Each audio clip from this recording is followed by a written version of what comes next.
Turn 61. We've discovered citizenship, which means we'll now pick up rhetoric since it's available, and that'll get us to 7 laws. We will immediately start courthouses as well. So we'll start one there. Move this worker from the road down here. We'll start one here. That's 3 courthouses. We'll start mine here. We will start an apprentice officer there. Start an elder officer there. Move this worker over here. Now I'm going to rush with orders for an elder officer here. Rush with gold for an apprentice officer here. And rush with orders here for this worker. And we're going to force march this worker onto the hill and start a mine as well. And that finishes our turn. We will likely want to council in Cyrez next turn, because I want to get 400 civics once we finish rhetoric, and once I have a free worker so I can start a citadel, which is in 2 years. So council Cyrez. We're going to be picking up exploration as well, and then we'll want to start citadel Persia on 63. Lots of orders since all our families have converted, which is great. A little tight on civics, but of course, legal code is going to help with that, basically doubling our civics income, plus 60. Thanks very much. And yeah, we're going to start a courthouse here and likely start a courthouse here as well. Somewhere, question mark, not entirely sure where the courthouse will begin. Probably actually better to put the courthouse here and the ranges here or something. I don't know. Yeah, probably range here. Range here, maybe. I don't know where the citadel goes there. But yeah, could do like ministry here. I think everything needs to be adjacent, if I remember the way the courthouse works. It's a little annoying because the ministry has to be adjacent to the courthouse, and then the palace has to be adjacent to the courthouse. So you want to put the courthouse in the middle. I don't know if the city will even get to palace, but like something like that. So yeah, so we'll definitely start a courthouse here. We may council just to be able to get enough the next turn. So we are on 6 laws, well ahead of everyone else. So we're going to be on 7 very quickly, especially with legal code being one of those laws. Not sure that this is that necessary considering that we're building the apprentice officer, but you know, also this worker, this will let us start a racks right away, as well as start a courthouse here as well. Can't hurt, since we're probably going to have to hard build some specialists here. Yeah, really wish I had drama, but I don't, because I would love to start some Hamlet and theater triangles, like this one, or diamonds. Yeah. All right, so I think that ends the turn. Hopefully we won't get too much pressure from folks here, especially with rhetoric on the way. Once we pick up rhetoric, we're going to be going for sovereignty. We'll see what we actually draw. Potentially sovereignty is going to be hard to pick up there. It's going to go into the discard pile, and then one of the texts from the discard pile will come into the draw pile. So if we Smoked Wheel probably is what we're going to pick up next turn, so that we can work towards Portcullis as well, because that's a target. All right, exciting times. This is definitely going to be big here with the courthouse coming online. We'll probably consider walls as well, Parsa next turn. Eventually council as well. Walls would be nice to have just to secure that city. We'll probably also want to consider walls in all of our border cities, just for safety. So I really do not want to have Parsa sniped and do not want to have the city sniped. All right, I think that's it. Going to go ahead and send this on. Turn 62. Cato has died. And the event stack is not working the way I want it to. We get a chance to get extra wisdom, which we will take, because I would like wisdom on this ruler. We lose a citizen in Couture. There's nothing we can do because we're not devout or cultivator. And we have a tech choice. We will go for scholarship, because sovereignty is not on offer. And we can promote the governor. We'll take wisdom there. Even though she's 56, it is a little bit of extra science that can't hurt. So we resolve all those events like that, bringing us up to 99 sites. Then we're going to start a courthouse here. Start an apprentice monk. Start an apprentice officer here. Start walls here, just out of paranoia. Start apprentice officer here. Sorry, master officer. Actually, apprentice officer. And rush it out with money. Selling some stone to do it. We'll start a quarry and start a courthouse here. We will start a mine here. And then we're going to council in that city in a second. You can see me flip-flopping here around. Council there. Just trying to make sure I get 400 civics for next turn. Thought about a forum here. Yeah, so I bounce around a little bit here, trying to just figure out how to get to 400. We purge Christiana that city. We get an apprentice officer started here.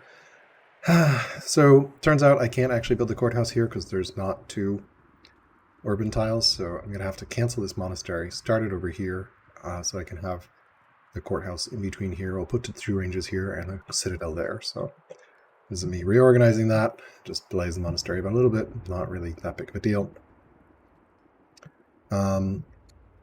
Yeah, this is me just renoting everything there. And then we'll rush out that with orders, rush this out with orders, and then we'll upgrade this with Heckler on that unit. Always great, and that leaves me with 2 orders that I don't have anything to do with at the moment, that I can't figure out. But we should be able to get marksman next turn on that, as well as start a citadel here. Yeah, I think that's pretty much it. Everyone else is in pretty good shape. You can see that Babylon has lost a city here, which is not great for Babylon. And rumor tells me that Mojo has a general with on his heir is a general on a battering ram apparently. So if we check this out here, yep, general of a battering ram, which implies he has battering rams, which is the unique unit of Assyria. So he's on 4 laws. We are on 6, going to be on 7 next turn. You may want to delay that 7 to not freak people out until we have some stuff, but I kind of want the citadel started, so I don't think we're delaying. We're going to get exploration, which will enable speedy movement across these rivers, specifically this river, and more importantly, allow us to go visit Greece across the borders, although I don't think we'll do that until we actually get Portcullis. So, yeah, but I do think I want to be able to start that citadel as quickly as possible, because that way this can upgrade. And once we get the city up and running, which is still a long ways away, we can also start rushing out cataphract archers once this gets upgraded, which we'll probably do as well. Once we have a force of them, we can potentially go attack people. Yeah, we also will want to time some forums to be complete as this completes, so that we can get another 4.5 orders. Each forum is half an order with Acropolis, so and we have 9 cities, so we'll eventually have that many forums. Not super high priority, but they're pretty cheap to build, although they take about 40 turns to pay back, so usually not worth getting, unless you really want to focus on the city. Here, I could do forums or walls. I'm just going to go walls out of paranoia. I just cannot with Persia. I've unfortunately built these roads here, which Mojo could use. Although coming across the desert is going to be impossible with rams. So probably okay there. But yeah. Yeah, I don't see anything I can do with those 2 orders. Yeah, I could influence our ambassador and intercede. Doesn't really do anything for me. Our religious head is pleased, but everyone is the correct religion. No one is at risk of flip-flopping.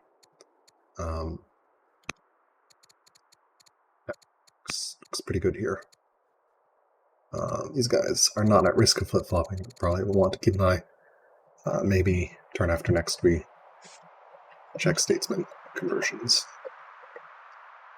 So we have some free civics to play with. Right now we do not have free civics to play with. Yeah. Reason I say is because we've got 3 guys. So if we convert her through her, it costs us 75 civics, which means then we need to find another source of civics, and there's a lot that we would have to suddenly start. So we don't want to touch that elder monk. We can of course just civics here, and then we can do that. That's probably slightly better. Secures this family from flip-flopping by converting her. So maybe we just do that and then just delay that one turn there. Not that big of a deal. Let's go ahead and do that then. Right. And then walls. I think walls will be useful here. It'll slow some of the discontent, protects the city.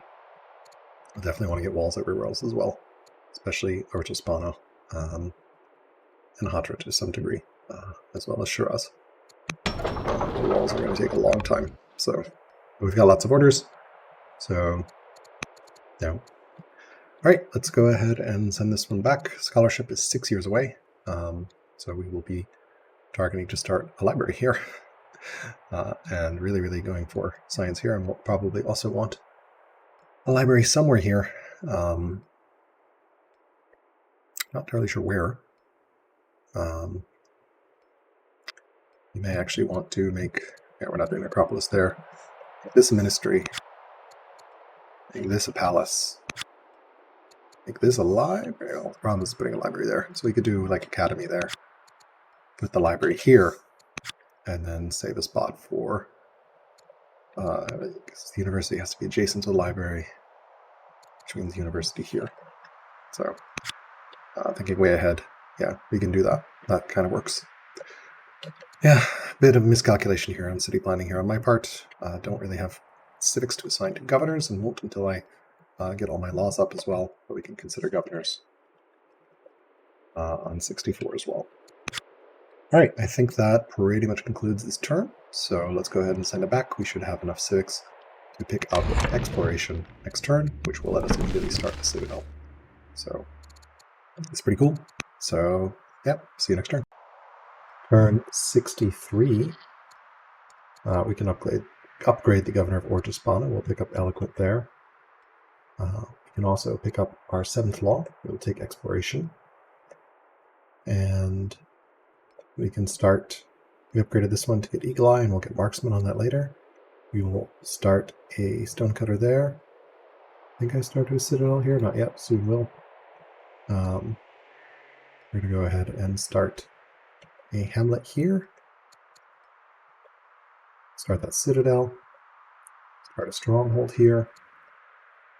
Start an Elder Monk here. Start a Master Officer here. Start an Elder Officer here. Start an Apprentice Monk here. Move this one over here and start a courthouse. And just some notes. Now we're going to rush. We're going to rush with money here. Rush with orders here. And then I'm going to buy a bunch of orders to be able to rush with orders here. I want to get this site online, especially with those horses coming online soon. Feel like that's worth prioritizing. And I have lots and lots of training. I will be burning 400 to upgrade to that marksman next turn, but we've got plenty of training. I think it's worth that rush. Or no, that's a big chunk. That's like 700 training on that Elder Monk. I don't actually know that that's worth it. Maybe that's too aggressive, honestly. Let's go back. I think I'd rather have the training in case I need it for upgrading things. This one is more important to get online because we already have the horses hooked up. The other ones are not hooked up, so then it's just a question, what do we do with this?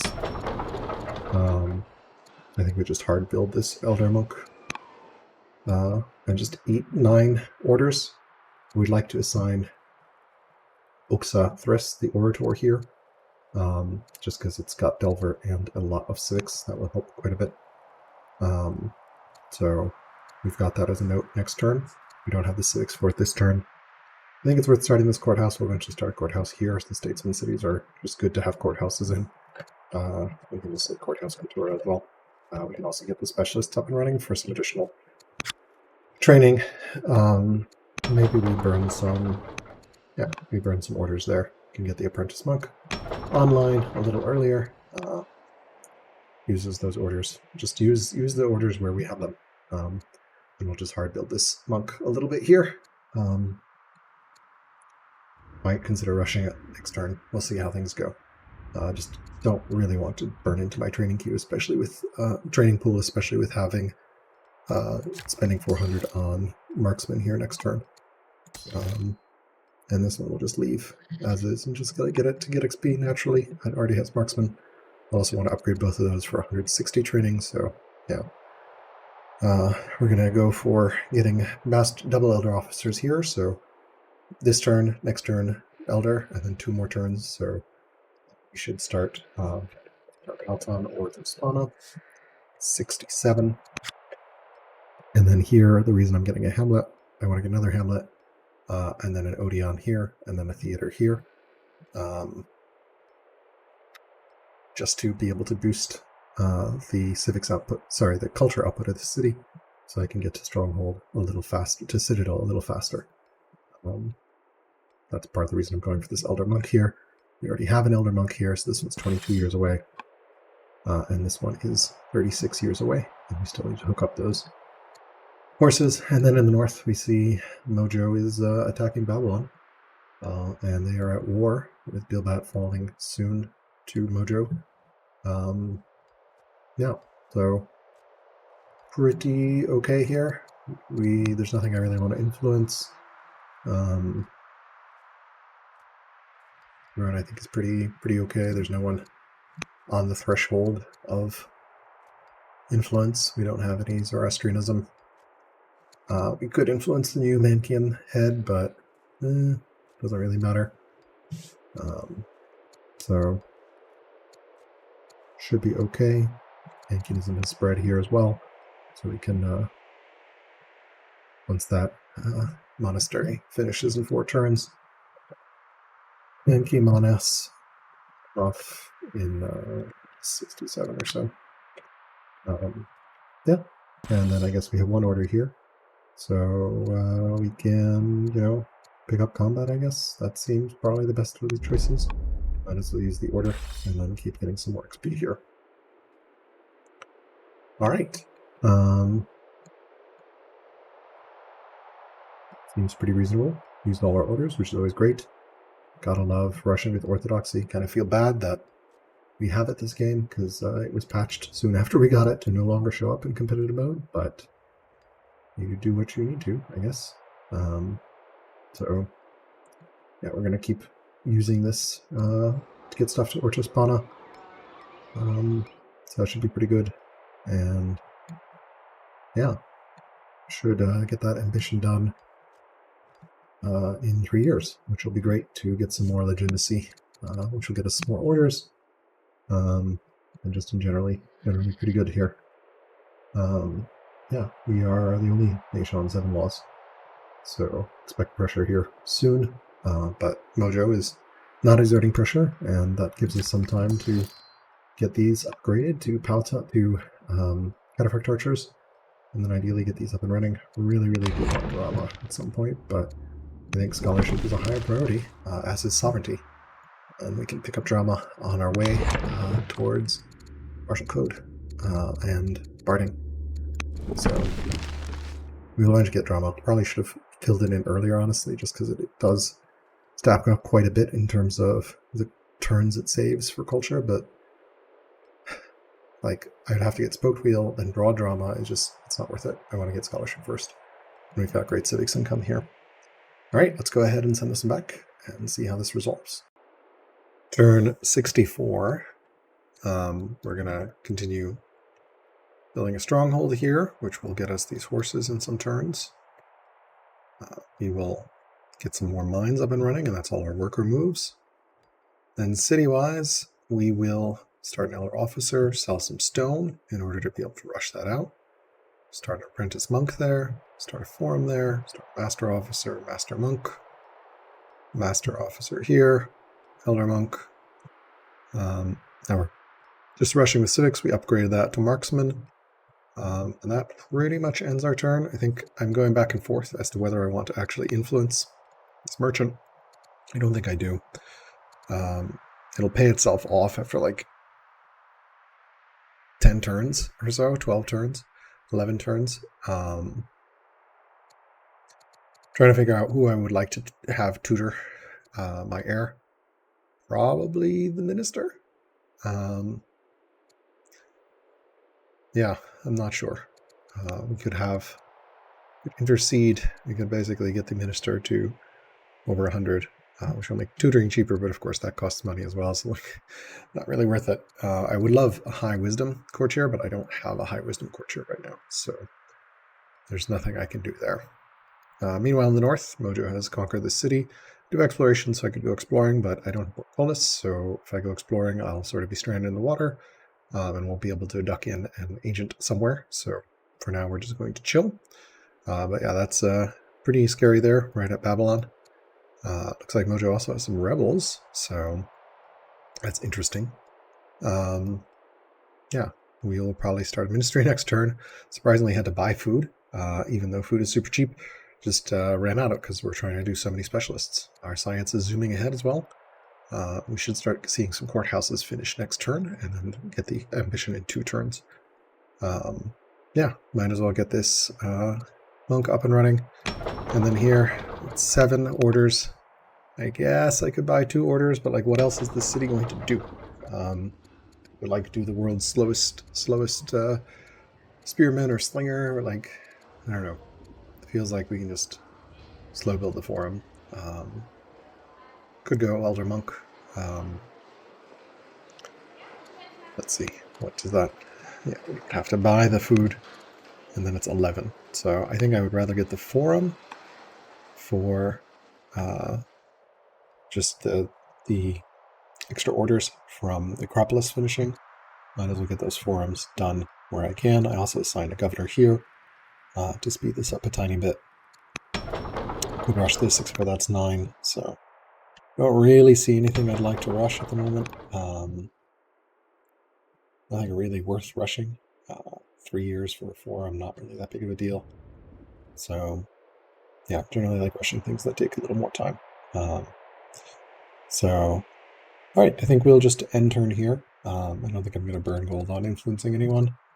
Everyone's pretty happy, so maybe we could influence the head of Mankianism, but like, she's not going to lose opinion, and no families are Mankian.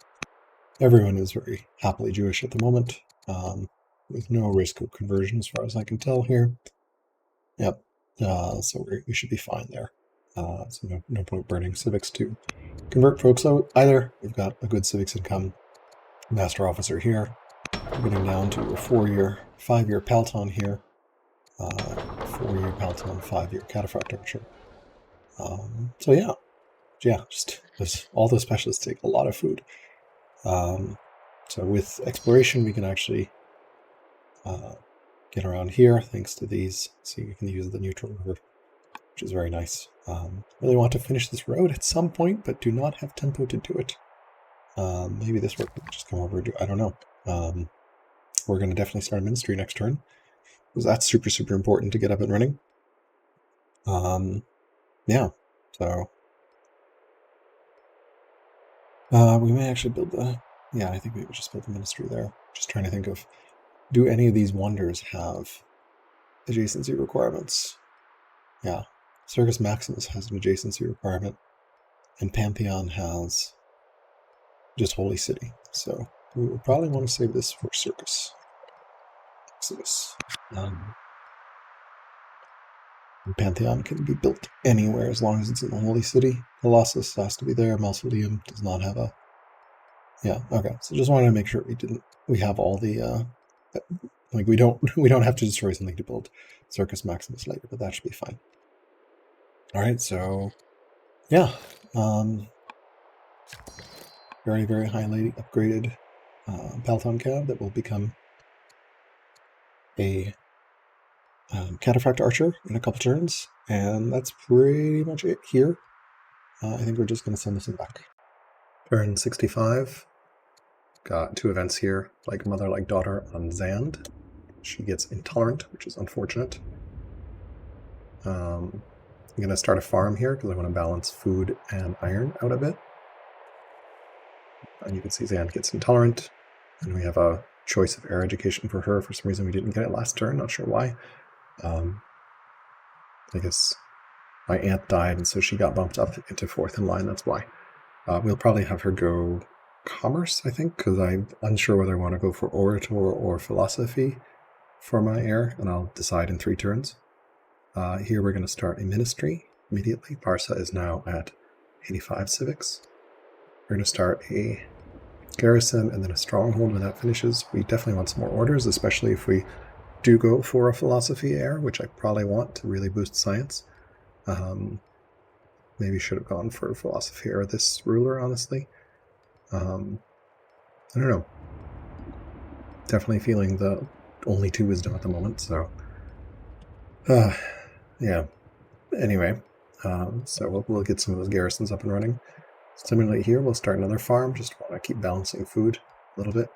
We'll go ahead and start a garrison here to get those orders. And then here we'll start a lumber mill to get this shrine up and running with another piece of training, and then when that respawns, we'll get that.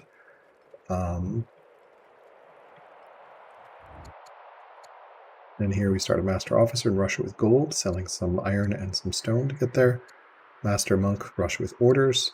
Start a forum, start an apprentice officer, and then start a festival. We scout around, we see Babylon has fallen, and we're going to hide in these trees here.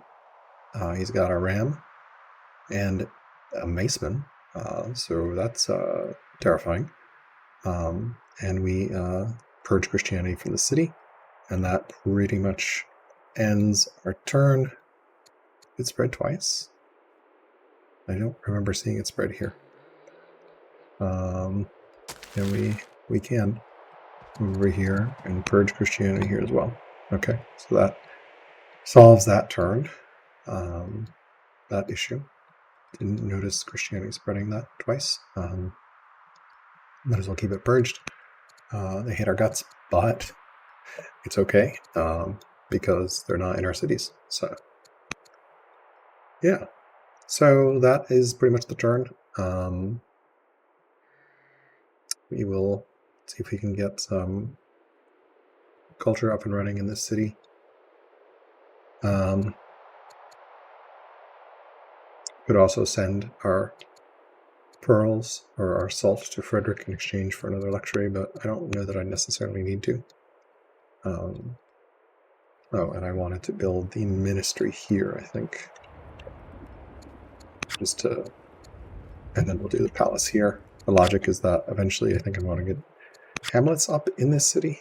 Because there's nowhere else for this city to get it, so I'll push out these borders a little bit. Can't build on marsh, which is really unfortunate. So they're just super crowded. So we can push out into there and get some more hill tiles and some quarry tiles, although I think we're really okay on stone at the moment. So yeah, that pretty much ends this turn. Did not expect Babylon to fall as quickly as it did. That is, yeah, probably no legs is not long for this game. He's down to 5 cities. That one's probably not defensible and maybe has some more back there, but Mojo is now on 17 cities. Sorry, 16. This will be 17. So, yeah. Definitely terrifying, and the fact that he has Maceman already, but he's competent to us, so that's a good sign, and we are because before he was learned, which means we're catching up. So, yeah, we've got an officer here. We can go to elder officer. We won't have another citizen though. So 4 years to citadel. We'll be able to upgrade these. We're the only ones on 7 laws. So okay here. We're going to keep mining and farming and doing all the good things we need to do. I think we're okay on lumber mills at the moment. Really need wood for a lot. So we will see. But yeah, definitely shaping up to an interesting game. Mojo being very opportunistic, spread attacking quite a bit here. And Maceman. So, but we are 4 turns away from 8 strength units, which I know he does not have. And then next turn we finish our last elder officer here and rush it. And then 2 turns from now, 67 Altons or total. And then 4 turns from now we say, got a archer in Persia. Yeah. So yeah, and I guess we'll start that same turn. We'll start Lib Arsa, and I guess we maybe consider this. This guy won't be able to quite reach, so we don't actually finish that road till forever. I don't know. I just don't have the tempo for the roads right now. The city's going to take forever to get to strong. Not sure what we can do to make it faster. City luxury, paganism, Judaism, monk. Yeah, not much I can do. Alright, we're going to keep rushing. Got a hard build here. Eventually want to get ranges. Yeah. Everywhere 6 productions are actually pretty good. So, alright, let's go ahead and send this one back. Earn 66. Couple events. Newfound faith. Duchess Zan converts to Mankinism. Okay, we don't want to pick up intolerance, so that's fine. And then we can pick an ambition. So we will have Duchess Zan convert, which is fine. I think the statesman still overall very heavily weighted towards Judaism. 5, 6. Yeah, we're fine there. No worries. So no need to convert. Then we have this choice of ambition. 60% of the map. It's going to take a bunch of time. Fielding 8 generals, since we already have 2. That'll cost us 600 training and 6 orders. I think we actually can do that. So that'll basically give us instant legitimacy and instant family opinion with the Mithrids, the hunters. So let's go ahead and do that. We'll take that ambition and then go around and assign generals everywhere. I checked that I had enough generals to actually do this, and I do, thanks to this slinger. And that completes that ambition, getting us 10 sweet legitimacy. Then we'll start an elder officer in Persia. We will start a garrison here in Hatra, move our worker all the way towards here. I do want to actually start this road because it's pissing me off that these things are not connected. So we can fix that. Then here we will start an elder officer. Here we'll start an elder monk, which I'll change in a bit here. We're selling also to afford all this. We really need food badly. We're going to go start a hamlet here. Eventually we will build a road here, I think, for connections, to make sure that we get that 20 gold for the hamlet. We'll start a farm here to get some more food. We will start a farm on that marsh, which will also get some wood and 8 food as well. We will actually flip-flop it a bit here. I'm going to go end up going at the forum. I rush with gold, 1,300 gold to rush that elder officer, but it's the last one. And I'd like to rush Paltons with orders or to spawn next turn. And then I flip-flop a bit until I end up with forum. So I think we will want to, since we are 20 years away, we'll probably want to build a road. Build a road on a ministry spot, Ictabana. Ictabana road min spot in 3 turns, just to connect that hamlet. That should be pretty good there.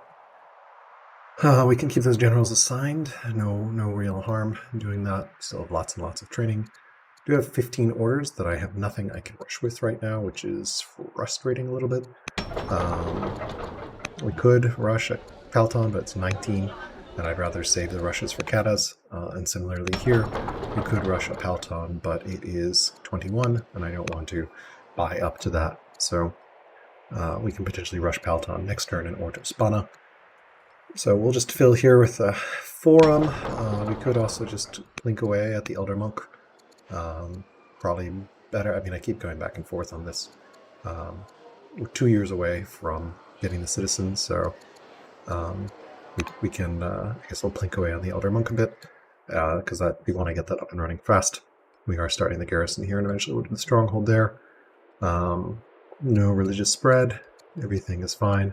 Babylon continues to be attacked by Mojo, so we'll see how things develop. On the western front here, really not sure what he's taking damage from. That many rebels? I don't know. That unit seems very damaged, but I don't think he's at war with anything, so I'm not sure where the rebels are coming from, since I think he's just at war in the north. And yeah, this is just a cluster of Egypt and Rome murdering each other and falling far behind in tech. Looks like Egypt's probably going to fall, because Rome is similar to me, despite being primitive, and Egypt is much weaker. Caught up with Mojo on tech, since he used to be learned, but now he's competent, and Frederik is weaker and competent as well. No one else is on 7 laws, so that's interesting. Yeah, so we will probably rush the Elder Monk next turn, although we may be rushing a Palton Cav as well. Not sure. I think we probably will rush the Palton, actually. Something like that. Yeah, and then we'll want to road that ministry spot with this in 3 years so that we can connect this, so we can get hamlets going here. Yeah, and I don't really know what this worker is going to do. Do not need more quarries. We are okay on stone. Maybe we build a farm. It's marsh, but it's only 6 food. Not sure. We're pretty cramped here. So I'm not sure what that worker will do in a couple turns. This other worker will go build a hamlet out there. Definitely worth investing in hamlets, especially with the price of stone falling so precariously. That will allow us to get additional gold income from that stone.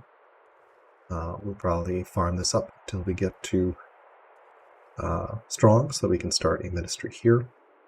We are up to 47 culture in our second city, 85 in our first city. Queen is kicking ass with that eloquent. The apprentice officer really needs scholarship sovereignty for constitution.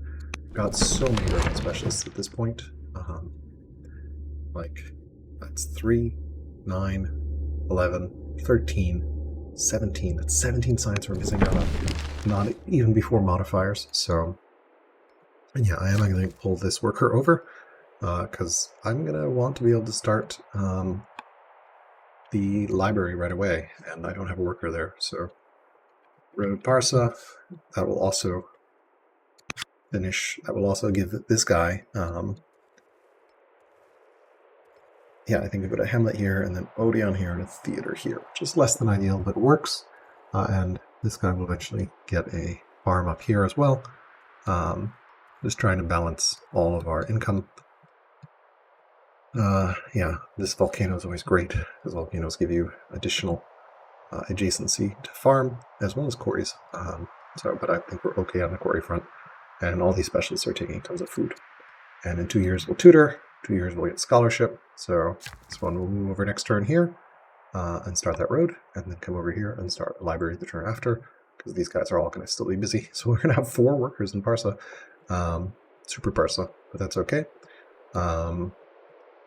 Yeah, so definitely priority is sovereignty. Civics boost is going to be nice.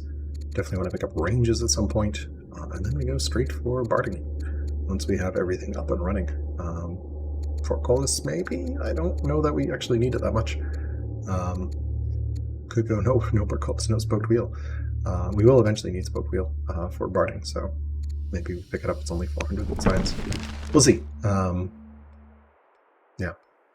And of course, steel religion, or steel, I always say steel religion, steel research is potentially a lot of additional research as well. So we'll keep that in mind, and there should always at least be someone competent to us. Frederik will probably keep pace or outpace us. So, all right, I think that ends turn 66. Yeah, sitting on 15 orders, painful, but I don't really want to rush out a festival or an elder monk for 2 turns. Those don't seem worth burning the extra cost on rushing. So I think I preferred spending money here to rushing. I could have done it for 17 orders, but I'd rather not, because I want to preserve my rush via. I have bought 7 times gold, but I want to preserve my rush with orders for Palton caps. So next turn, we may end up hard building that monk. That's okay. 2 years until we can actually start an apprentice officer there. And we got the garrison underway here, so we can start moving this judge around, which we may do. Relocate judge to Shiraz. Potentially an option. And then who would take over here? No one particularly great. Really would love someone with training. She has training. So yeah, not sure. But would be good to get this city up and running, especially since we're going to finish both apprentice officers. So that'd be 4 buys. And then that city's up and running. And then this, yeah. So potentially relocate to Shiraz. Something to think about for next turn. And then, yeah, I'm going to have 2 more orders. We'll probably squeeze in a 4 up next turn, because we won't have the citizen for something else. And I'd rather get a higher rank citizen, like from the ministry. So, cool. Okay, let's go ahead and send this one back. Turn 67.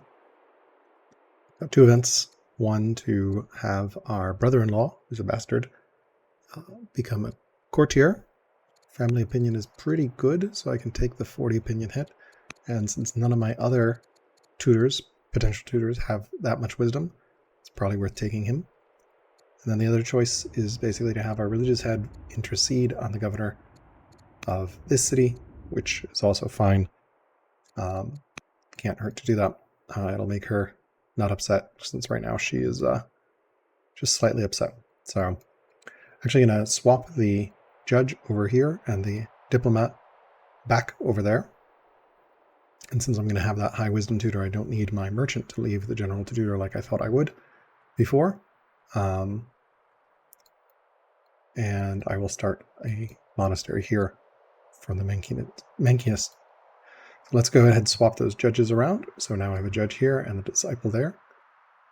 I will finally finish this road after forever, and now everything is connected at long last, which means this hamlet now is 20 gold.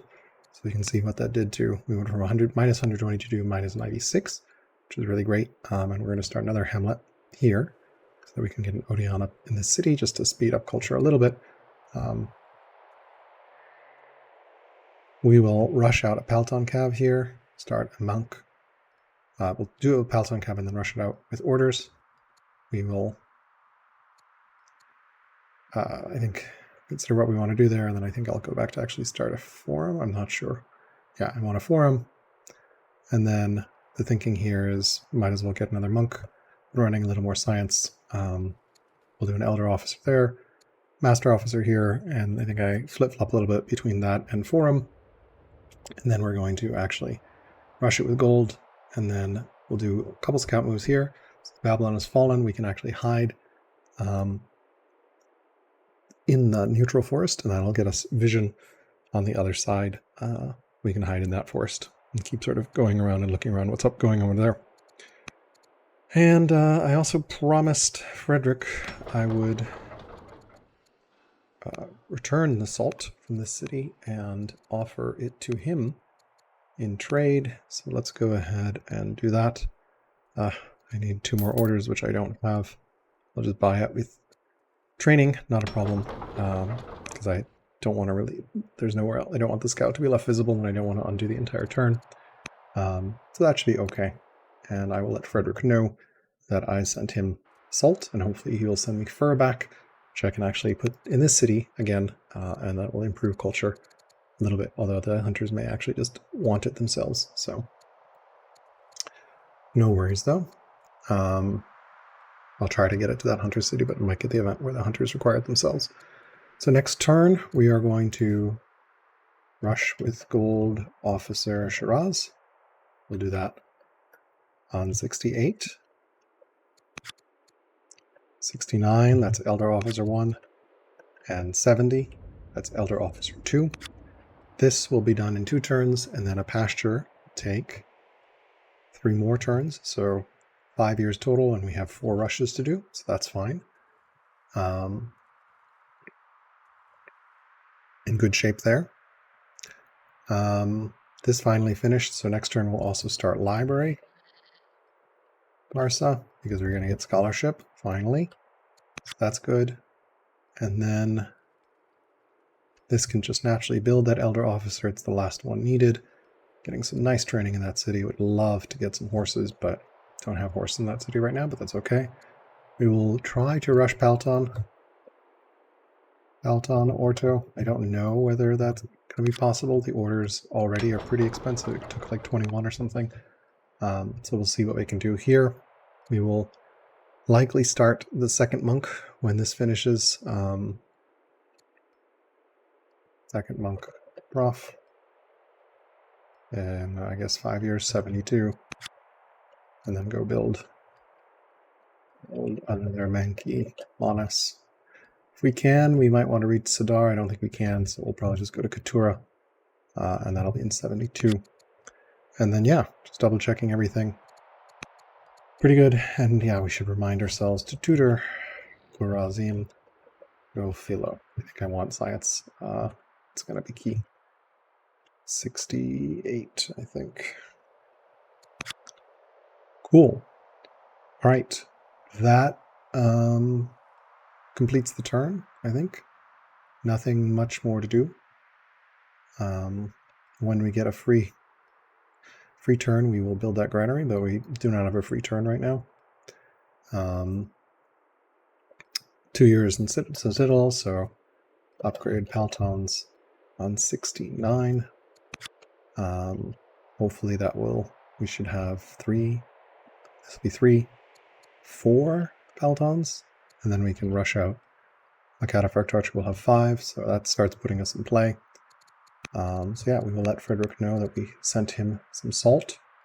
Because yeah, Mojo is getting very, very strong. Similar and competent with, dang, just, yeah, 16 cities with 17 on the way. So yeah, that's, yeah, we'll continue to be in good terms, of course. No point attacking at the moment, so, but we're going to build up, and yeah, we should be able to start producing pretty well here. 20 years culture there. So we'll see what tech choices we get. Quite a lot of choices. We would love to get sovereignty if you can, just because that's going to be a vast majority of our science, because we are already at a bunch of urban specialists. We have 3 here, 9, 11, and 7 more, so 18 in total. That's 18 science that we're just missing because we do not have Constitution. Constitution gives us 1 science per urban specialist. Here we will probably do forum. We're squeezing in the forum here. Yeah, and that'll get us some extra orders from the Acropolis when it finishes, and we are 19 years away culture-wise, which will speed up a little bit with the Acropolis. And we have great stone income to be able to get Circus Maximus and Pantheon whenever we want. Food income is a little underwhelming, largely because of all these specialists.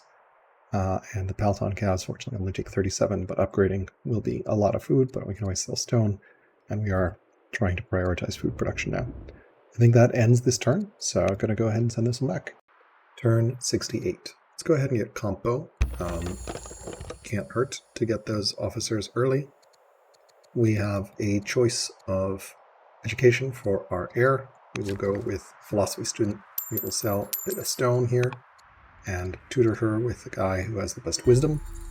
We're going to stack wisdom for her. Over here, I'm going to start a library over here, because that's unlocked now with scholarship. And similarly, over here, I am going to build another farm. I want to get some more food. Here, I'm going to come back with one of these, probably this one, because it can reach, and build a garrison. We'll start Apprentice Monk here. And we'll go ahead and start a mine here. And you get some more mines, and likewise start another farm here. And then this last worker will come over here. Originally I was planning a little triangle. Because the library gets a benefit from adjacent resources, it's actually better to have it next to an adjacent resource. The library and academy also, unlike the courthouse line, do not require, like the ministry requires a courthouse, and the palace requires a courthouse. But for the library line, the academy just requires having the improvement, but doesn't require having it being adjacent. So you'll see requires improvement academy, here requires improvement courthouse, and requires adjacent. So they can be all over the place. So we're going to put one here. Then this will finish here, and we'll put the academy here. We'll figure out where our ranges go in a bit. Ranges shouldn't be too hard. Probably we'll actually put a range here, because if we do that, then that'll be one range here, and then we can grab our university here once we get to legendary. So excited next patch. This is going to be a lot easier to follow along than these little floating dots. There's going to be some cool stuff. So hopefully you'll see that in this game soon. Gonna go ahead and just do an apprentice scribe here. Seems reasonable. So the gems I don't think will get me anything. And speaking of luxuries, Frederik has returned my trade and sent me some fur. So I'll send that fur here. And that takes us down to 14 years. from 17 down to 14 years instead of 17 years. Is that right? No. We are 17 years away, and now we are 14 years away, plus 17. It was 14 and 7, yeah. So, all right, that is all our worker moves. And I think I am going to remind myself to start Colossus in 4 years. That's a really good wonder, and would love to snag it. And Cyrez will be able to build it in 4 years, so that's pretty good. I could also have gone for Necropolis, but it's a lot of stone, and just as culture for specialists, not that special. No pun intended. And we'll go for Colossus. That'll give me 2 civics in all my connected cities. So we'll want to keep an eye on iron for that. We're tutoring. It's great. We will move this scout out here in a second. But first, let's go to cities. So city-wise here, we do a Palton Cav. We can rush it for 13. That seems reasonable. We will move this over here, and we can pick up Highlander. It's pretty good. It's always good to fight on hills. Though I can also see a case for just not picking up the promo and waiting until we promote it to next turn to a Palton, so to a Cataphract Archer, because it'll re-roll the promotions on that. Here we have some choices. We can sell a little bit of stone and get an Elder Officer, and then sell some more stone. We are making 400 stone a turn. Really need more stone to sell. I guess we'll sell a tiny bit of iron. We can afford 1 iron cell. And that rushes out the Elder Officer there. Just food supply all these specialists. And here we will want to likely do a festival, I think. No, actually I would like to. So I'm just going to undo, because I don't want to sell all the way down to no stone, because I do need to sell this down like this. Rush there. We have 120 gold. And then we are going to actually do a forum here, because when this finishes, that'll get some extra orders, and we want to finish up forums everywhere. So I think that concludes the turn. 7 moves. We can scout around here, go onto this hill, scout here, and try to get some visibility of what's going on over there. And I think that's pretty much it. We can use some of our orders here to take Brave or Fierce. Probably going to take Fierce, I think. These units are likely going to be killing pikemen. So if he has pikemen, there's going to be longbows. So we probably want infantry. So, and then likewise over here, we can go combat. I think you want your melee to be pretty durable. And then as our last order, we can purge Christianity. So that's slipped in somehow again. So cool. All right, I think that ends our orders and our turn. Mojo is definitely being very, very dominant at this point, but fortunately we have good terms with him, but we also have good terms with Frederik. So we will see how things play out. We are getting to the point where we're going to upgrade all of our katas next turn, which should be very powerful. We have gotten our library up and running, which is also great. 5 years to another citizen, which is very good here. We have that citadel finishing. So next turn should be exciting with all those upgrades, although, man, we are so short on food. And if we want to get Colossus, we are going to need to, it's 800 stone, 800 iron, it's an iron wonder, and 400 stone, so we'll definitely want to keep an eye on that iron supply, so we can get Colossus in 4 years. But yeah, and then we are 18 years away from Legendary here for Circus Maximus and Pantheon, so which are stupid amounts of stone. 1,200 and 1,800, so 3,000 stone and 600 food. But at 400 stone a turn, we can easily do that. Still have some time. But yeah, probably want to get some more hamlets at some point here. Gonna need them, so maybe we hamlet up hamlets. 69. 71, just to remind ourselves, because we really want to balance that econ. And bleeding 107 gold a turn is actually really painful. We've crashed the price of stone pretty hard. So, yeah, so it looks like Babylon is getting crushed by Mojo. Egypt and Rome continue to be a standoff. And then looks like still strong over there at Frederik. Similar competent. Frederik's up to similar. He was weaker before. And then Rome is similar in primitive, so probably Egypt is not long for this world, since they're much weaker and naive. And then Babylon. So it's probably going to be Mojo, Fluffy, Frederik, these top four. And myself. That will be standing, so should be interesting. I do have a kind of a big target on my back with, like, technically, well, I guess, like 7 law lead. No one else is on 7 laws. A couple people are on 5. So that's definitely a target. But Mojo has painted a larger target by going up to so many cities. So, cool. Yeah, we really, really want to get sovereignty. It was not on offer, so we will definitely pick it up in 3 years. I think ranges is the right call there. Doctrine, very tempting, but we already have orthodoxy, and it would just give us a bunch more orders. That's what doctrine would do.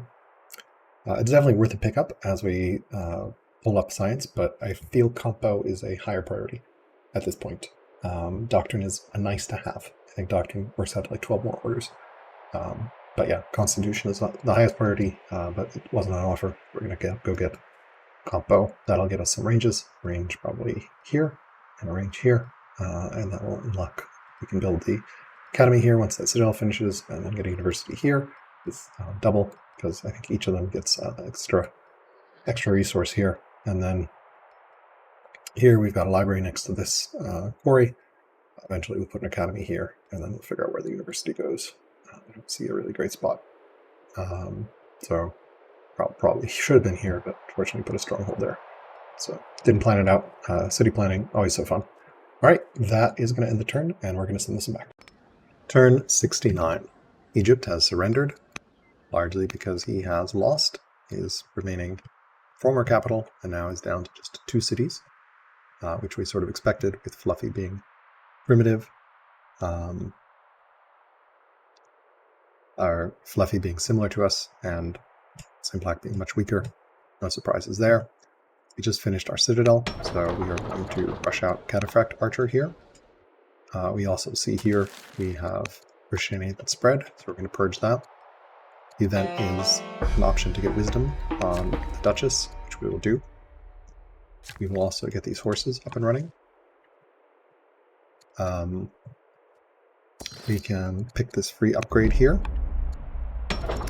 City-wise, we'll start another Palton Cav. Not going to rush it, because we don't have orders to do so. Here, we're going to go for a festival.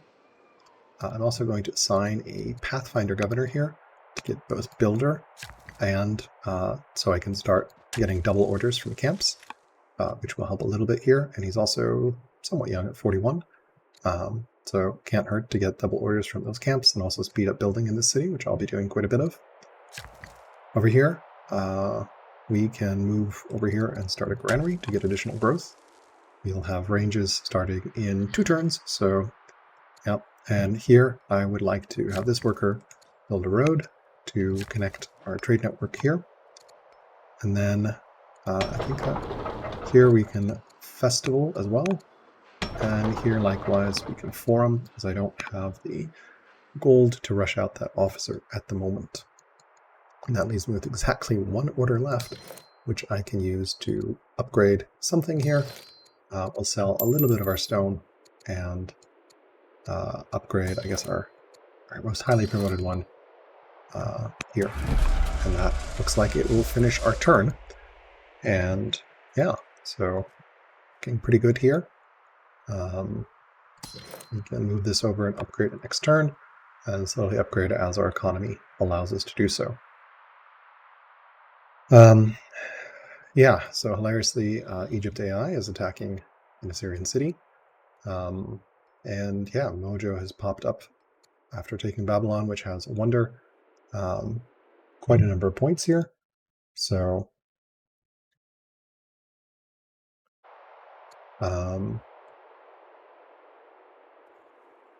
yeah. So I think that pretty much ends the turn. I'm going to go ahead and send this one back.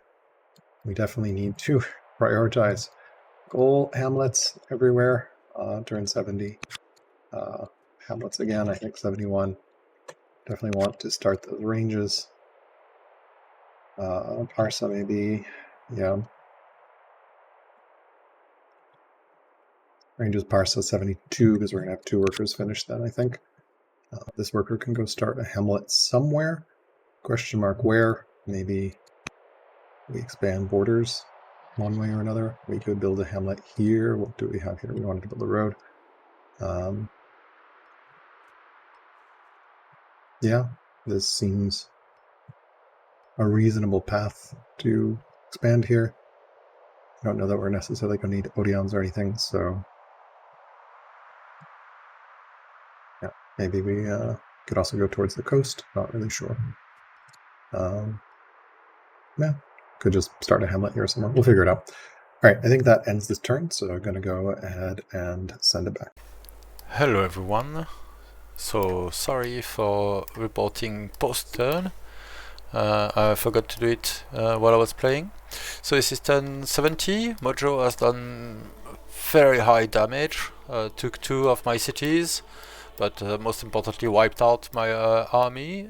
He has very impressive vision. He sees everything everywhere, even like 10 tiles. These units were here last turn.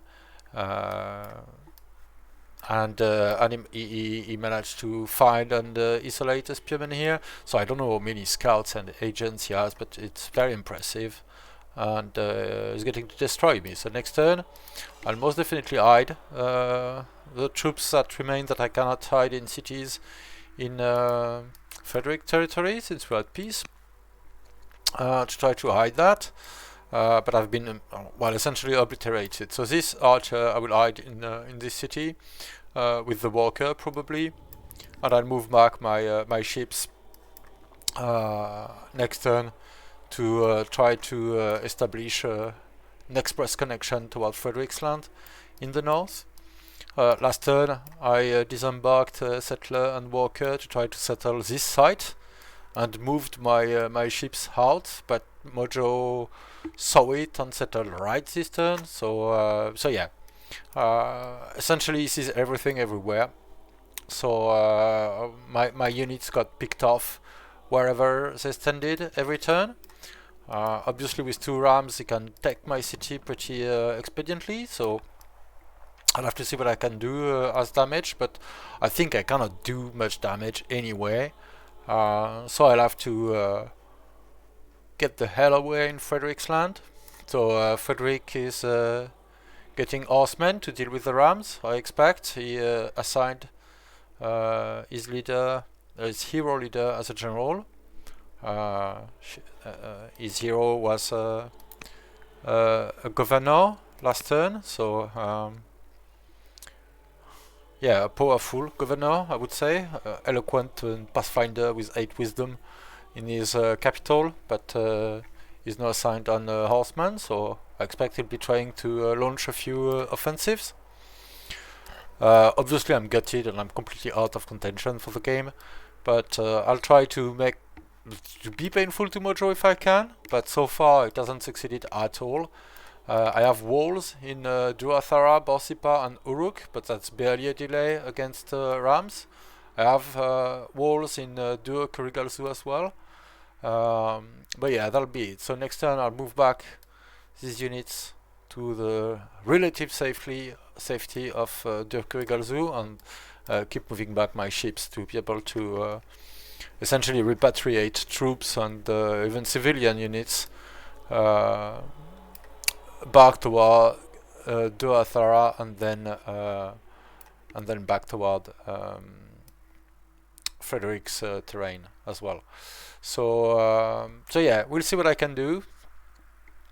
I'll probably move everything out, maybe just keep the spearman here. There was a spearman last turn on right this tile, and yeah, well, he saw it from wherever he is. I guess he has a scout here or agents everywhere. But yeah, so I'm crumbling softly And well, Alcaras is not doing anything, and Frederik is not doing anything either. So, well, they assure me of their sympathy, of course, but I guess they just hope that someone else will intervene. But as Mojo is on, well, still a solid commander. Mine is finally dying with 17 discipline, so you have insane amounts of money, which I can't do anything with. Uh, and yeah, Mojo is now on let me see, 18 cities, and well, will definitely capture all of mine. So that's still 1, 2, 3, 4, and 5 cities still to get, and he has these 2 sites to settle inside his lands as well. So he'll be a monster. Of course, I mean, can be afraid of Rome, who's digesting Egypt, it seems, at the moment. But well, if Assyria gets to I don't know, 25 cities, I guess whatever is attempted won't be very successful. So let's hope for timely intervention, which maybe can save me. But yeah, mostly I'm playing to to try to discourage Mojo and hope that it will not feel as the right play. But he definitely played it well, incredibly well. He definitely had. Welcome to Turn 70 Situation Report. Oh, what? You're surprised to see me? You thought that being dead would mean that you wouldn't have to hear my annoying voice anymore? Well, death is only the beginning. Kind of fitting that I was playing Egypt. Anyway, I can give you kind of a neat perspective because I have access to all the charts and things from here, although you, dear viewer, know far more than I do because you've been listening in on everyone's plans and I have not. So I've been acquainting myself with the map and the situation, and we're going to have a look at some of the charts together, as well as sort of looking at each of the players' positions, since I don't have any plans, obviously. Being dead. Let's start with those charts, because they're quite interesting. Let's start with the stats, actually. Let's start up here. National wealth. Babylon is very rich, but in the process of being killed. This is the sort of thing that happens to you when you're dying, where you cannot spend your resources to save your life. Oh yeah, I feel for Babylon here. He's sort of pulling his units back. Oh yeah, it's turn 71. I should mention this, because I intended to try to catch the end of turn 70s every player after every other player had done their situation report. But yeah. But nolegskitten over here took his turn in like 6 minutes flat. So yeah, we missed that. So he took his turn. He's on 71, and it's alcaras' turn right now. But yeah, he seems to be pulling his units back, trying to avoid losing more of them, trying to build up. Assyria doesn't actually have that many units here. It's kind of surprising how much damage he's doing, but he's building these archers in these woods. I'm curious to know what his plan is here, what Assyria's plan is, and what Babylon's plan is here. Anyway, chart. Population. Assyria is way out in front, 65. And nothing really surprising here. Specialists. Once again, sort of reflects what you'd expect. Greece has quite a lot of specialists, given how few cities he has. But he's sort of building tall. So is Persia, for that matter. Workers produced. Yeah, I might build too many workers. 12 is kind of... I've got a lot more than my small neighbors, huh?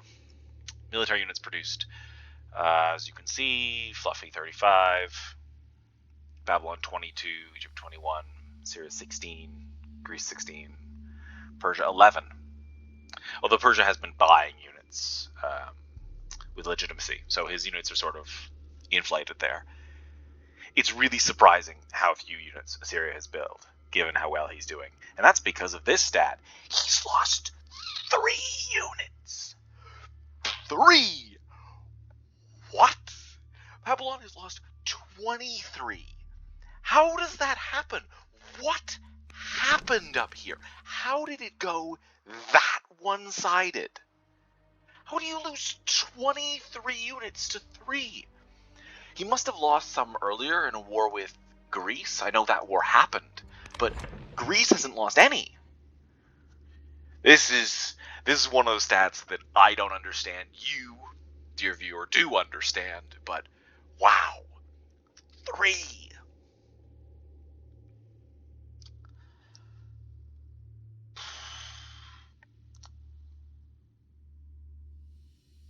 Yeah.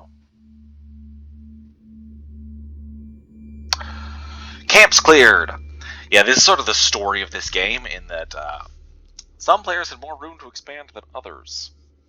Fluffy won. Jesus, what a start. Poor Fluffy. They just... Look at this place. Like, Rome... Oh, sorry, not Rome. Greece also. This is a very sad start, but... He expands once. Okay, everything's fine. Goes over here and 2 more cities, and that's it. He's just trapped by mountains after that. Just brutal. And as much of a wall as this is even worse. Because it's mountains and water. Just... Like, he can boat into Greece, but Greece can boat into him over here, but it's... Yeah, Greece, jeez. He's got very little water access. Just trapped by mountains from the sea. Just... Oof. I'm curious to see what Fluffy does next. Because he's... Okay, we should continue because of something else that's in here. Camps cleared. Sorry. Laws adopted. 766442. Rome has very few laws. Persia has more than enough. Greece and Assyria have enough to produce their unique unit if they can get some strong cities, which they seem to be struggling with. Same with Persia. Persia only has 1 strong city, I believe. Yeah, 1 strong city. 2 strong cities from Syria, 2 strong cities from Greece, although one of those I believe is not a military city. Technology is discovered. This is the other thing I was talking about. I'm curious to see what Fluffy does from here, because he's got terrible science, and he's got enough military production to be relevant right now. So he has to either convert hard, build up the infrastructure to try to catch up in technology, find some allies.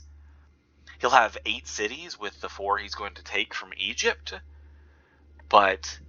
That's not enough. Those cities are not good cities. I know, I built them. And they've been just rushing military units for the last 40 turns. So, it's...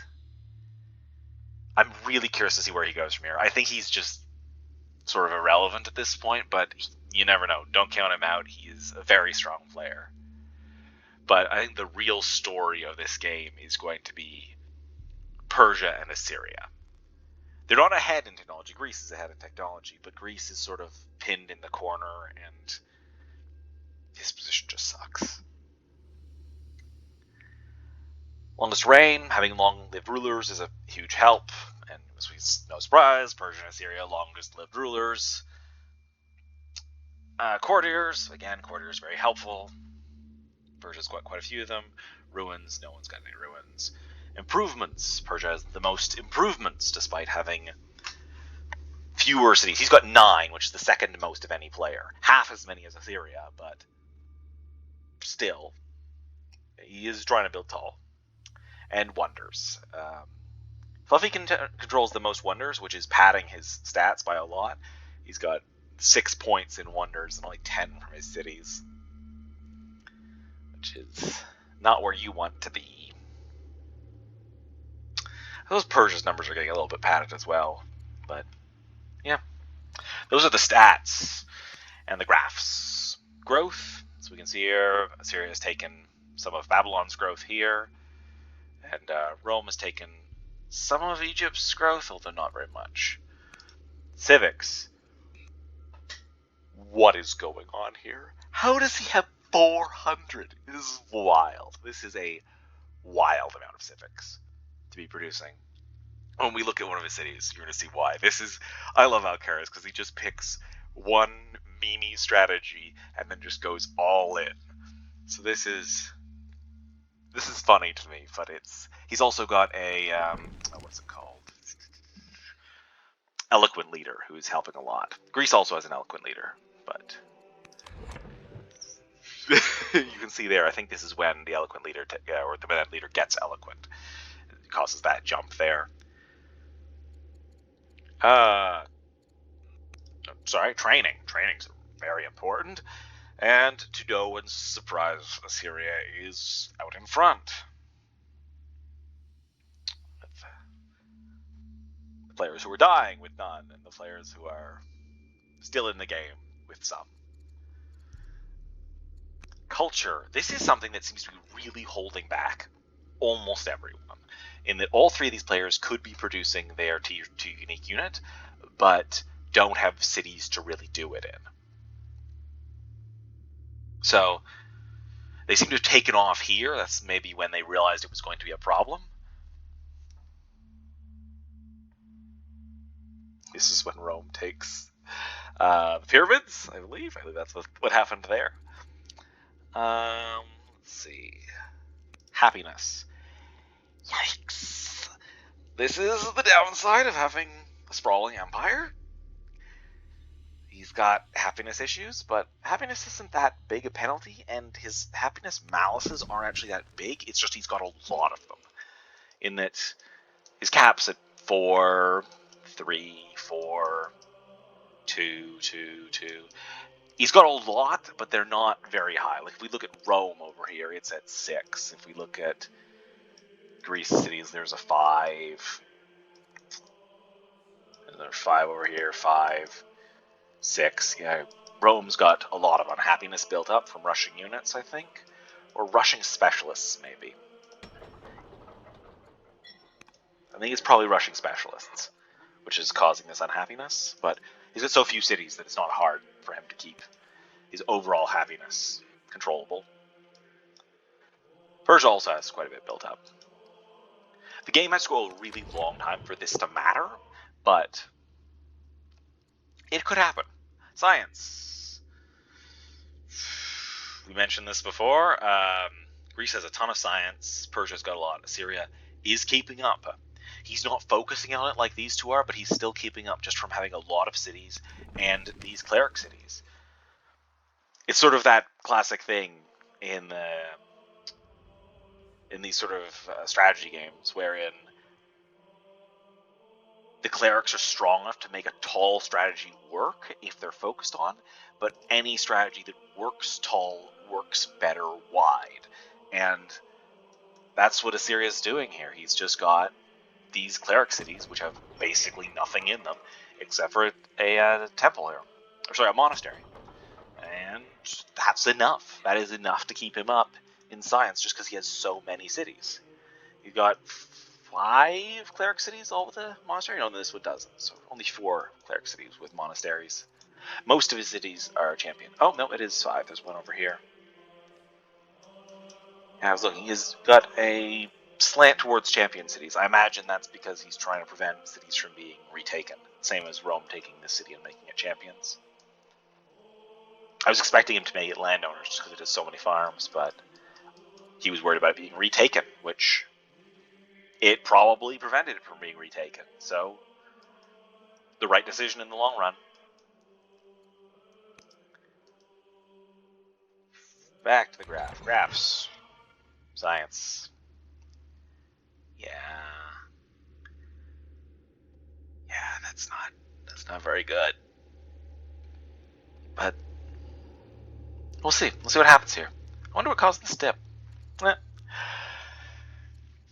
Money. Babylon's got a lot of money. Rome, I think, has recently gotten a judge. He's Russian things. Is he Russian things? Who was it who saw a judge? Is it you?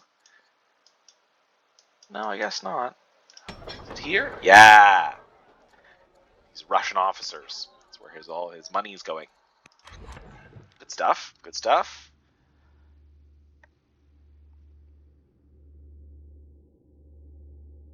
Yeah. Minus 452. Woo! That's a deep hole. Having cities far away from your capital makes them cost a lot more. And he's got these cities over here must be costing him an absolute fortune. 37? That's not that bad. That's not as bad as I was expecting anyway. 100, that is bad. Yikes. Okay. Yeah.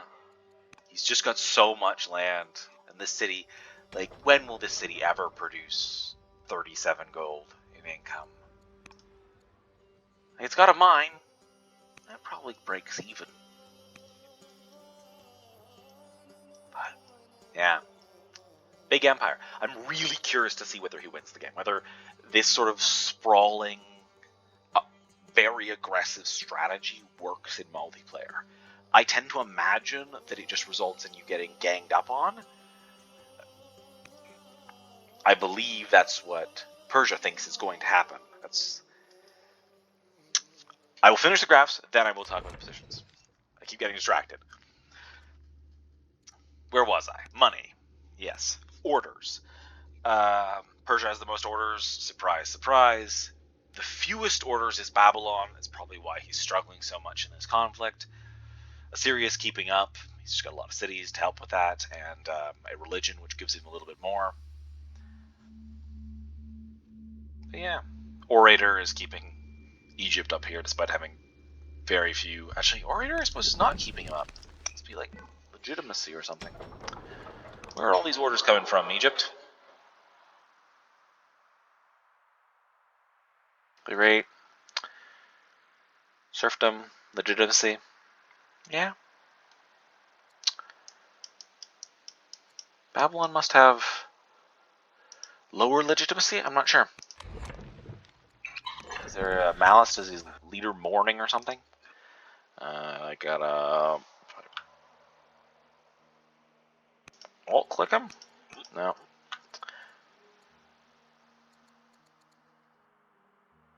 You're not the leader of Egypt? Sorry, Babylon? Okay, so I can't see that because I didn't meet him before I died. So, did I? Is his leader dead? What's going on here? Anyway. Regardless, he seems to be struggling on orders. A fair old bit. Yeah, I hadn't met him. That's the issue. Okay. Yeah. Food. Who cares? But Persia's got a lot. Food is almost always a bumper resource. Iron. Iron is not always a bumper resource.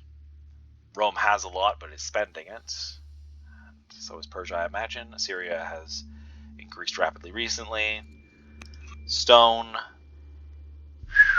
400 stone a turn.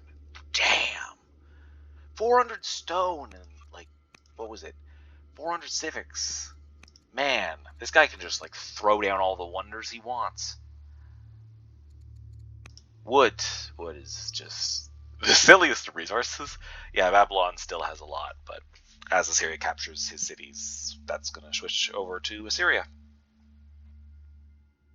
Well, it looks like everybody except Greece has some way of producing wood at this point. Military score. Persia out in front. Assyria, Greece, Rome. Closer than you'd think. Closer than you'd think.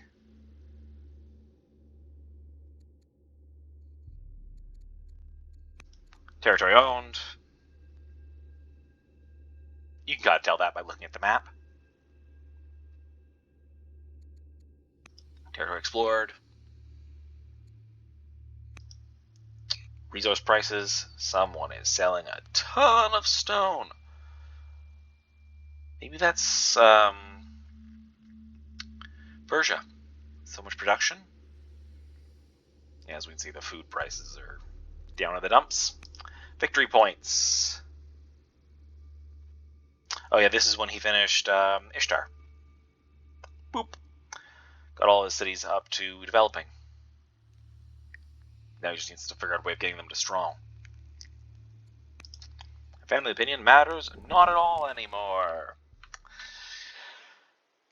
But yeah, let's go through the players by turn order. So, I hope that didn't mess up the recording. I'm going to pause and play it again. Yeah, let's go through the players in turn order. So, we'll start with Babylon. Babylon. Nolegskitten. He is in a bad way. His military is not that small, all things considered. Well, pretty small. But he's got a similar number of units in the area to Assyria, but Assyria's units are just so much better suited. They're, like, you know, this is a forest-promoted double focus maceman over here. Like, it's just going to clobber archers in these woods. Assyria also, like, look at this leader. Bloodthirsty, brave, fierce, just stacking on the bonuses. Brutal. Brutal. Babylon must not have axeman tech, otherwise he'd be building axemen. Maybe a way better choice than the archers or the spearmen. Or even horsemen if he can do it. He's got horses. He must not have chariot tech? Maybe he was rushing longbows. Weird choice as Babylon, but maybe. He has ranges.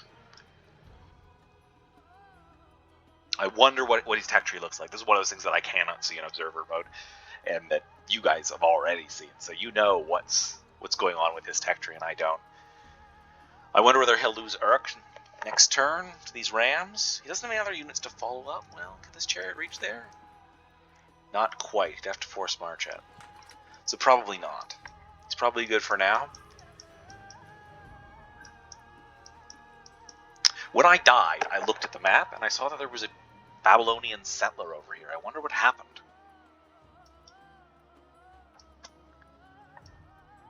Yeah, there's two unsettled sites in here. Assyria does have a settler over here and a settler over here, which I imagine are for those two sites. Greece is building a settler here to capture this site. That seems to be what he's been doing for the past, like, I don't know, 10 turns, is clearing this peninsula site. I don't know, it seems like a waste of time given the situation. Swamp City over here. But you never know. Maybe he can maintain water control in the central ocean. It's really just him and Assyria on it. But Babylon needs to figure out a solution. He's probably dead, but if he can convince Greece to help him, or I suppose even if he can convince Persia to attack from the other side, that might save him. That might be enough for him to come back. And Assyria is out in front. It shouldn't be that hard to convince other people to help him. Like, I was trying to convince people to attack Rome, but like, who wants to go after the guy who has 5 cities now? No one. So, sort of on my own. But it shouldn't be that hard to convince people to attack Assyria. So he might be able to diplomacy his way out of this, but it's going to have to come soon. He's going to lose maybe this city next turn. I'm surprised this city has just sort of been left on its own, but Assyria is having rebel issues. Anyway, sorry. In order, next up, Persia. Persia's the one I have the most questions. What's going on? Why isn't he attacking Assyria? There is nothing here. There was this one maceman who came back in the last 3 turns, presumably to prevent this rebel maceman from taking down his cleric capital. But over here, like, there's more here than there was because Egypt YOLO'd all its units into Kehem over here, and then moved one of them down here for some reason. The II is very weird. But, yeah, it just leave that there, and the city wouldn't have fallen. Oh well, it's fortified. I don't know. The AI is weird. But, yeah, so this chariot came back, and I believe this slinger came back as well to try to ward this off. But even, like, that's, what, 3 units here, one of whom is basically dead? There are 3, 4 cataphract archers over here? That's an 8.8 strength cataphract archer. Like, how long did this slinger put up with that? Not long. Just, why no attack? He may be playing the long game, like the smart game, where he deliberately holds back to make sure he doesn't become a target. Because he's got 9 cities. He's got more than almost every other player in the game. As long as he's strong enough to hold his own against Assyria, Assyria will proceed to fight everyone else, and presumably will weaken himself. If he can convince Greece to fight Assyria, if Greece fights Assyria, Persia wins. So, by not attacking, he's making sure that this war in the north continues, that Assyria ends up on Greece's doorstep. It's a very, like, 5-head play, if I could put it that way. It's very smart, but it does, like, these cities will be so easy for him to take. And these ones over here as well. This is like the meat of the empire. If he can take even one of these cities, that would cripple Assyria's science. But I don't know. We'll see what he does. I'm really curious to see what he does. It's taking a lot of restraint on my part not to DM alcaras and say, if you lose this game, it is entirely your fault. Because he is in such a winning position right here.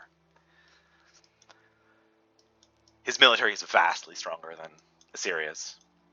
And his science is better. And this is what I mean by the all-in on the meme strategy, and that he's got these 2 elder monks because he's gone tolerance and he has 2 religions. I love it. I think it's neat, but it is... Is it good? Probably not. Is it entertaining? Oh yes, very entertaining. Assyria. This is the... He is absolutely in control of this game. I don't know how, but he is. He's running away with it. Just aggressively attacking all of his neighbors. None of this diplomacy business. No, not a friend in the world. Just playing wide. Crazy. If it works, like, it's crazy. But I think he's going to get attacked. Because I don't see how he... Unless he's already made friends with Greece, which would be a smart play from him, or Rome for that matter, or Persia for that matter, there is a strong possibility that these two have a non-aggression, that they are just sort of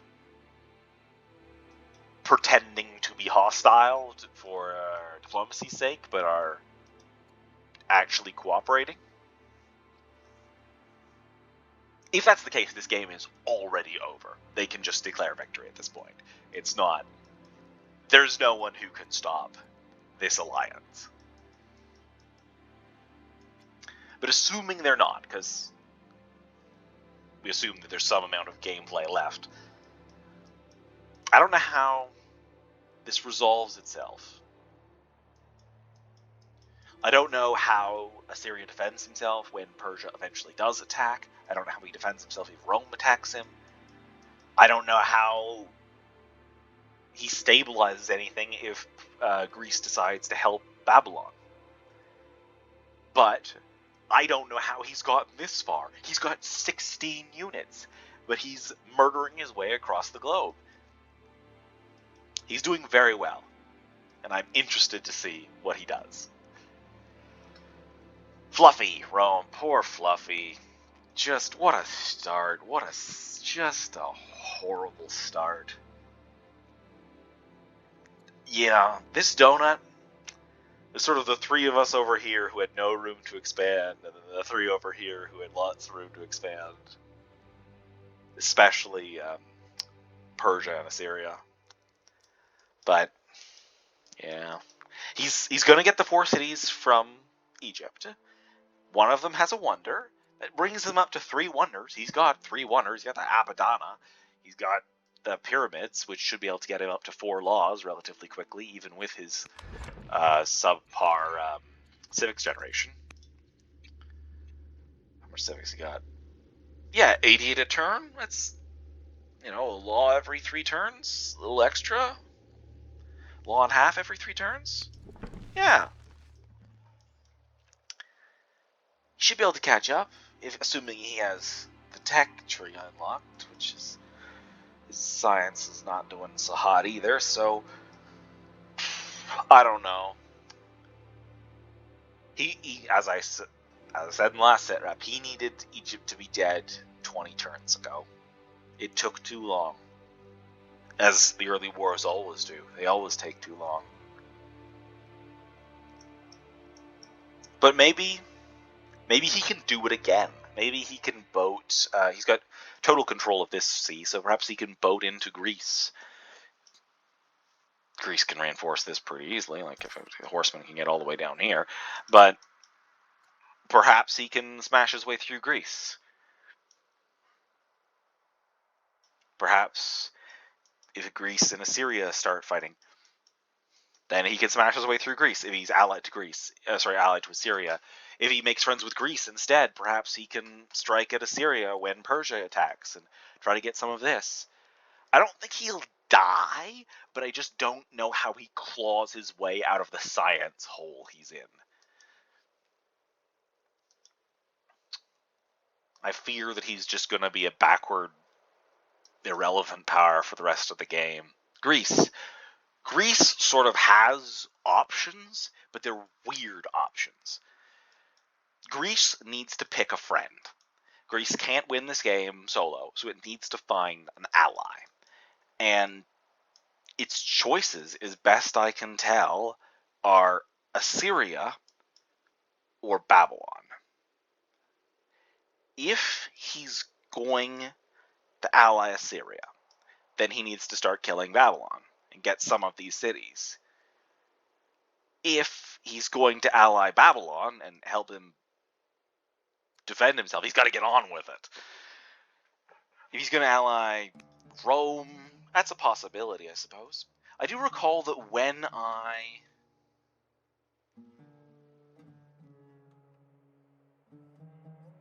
I asked Assyria for help, Persia seemed to know I had done that, which suggests that there's a pretty open dialogue over here. I really hope that they are not working together, because if they are, as I say, this game is over. It was over 30 turns ago. But interesting. Greece has horsemen. Interesting. It's his second strong city. Oh, it's over here. Oh. That's not where you want your strong city to be. This city has garbage military production.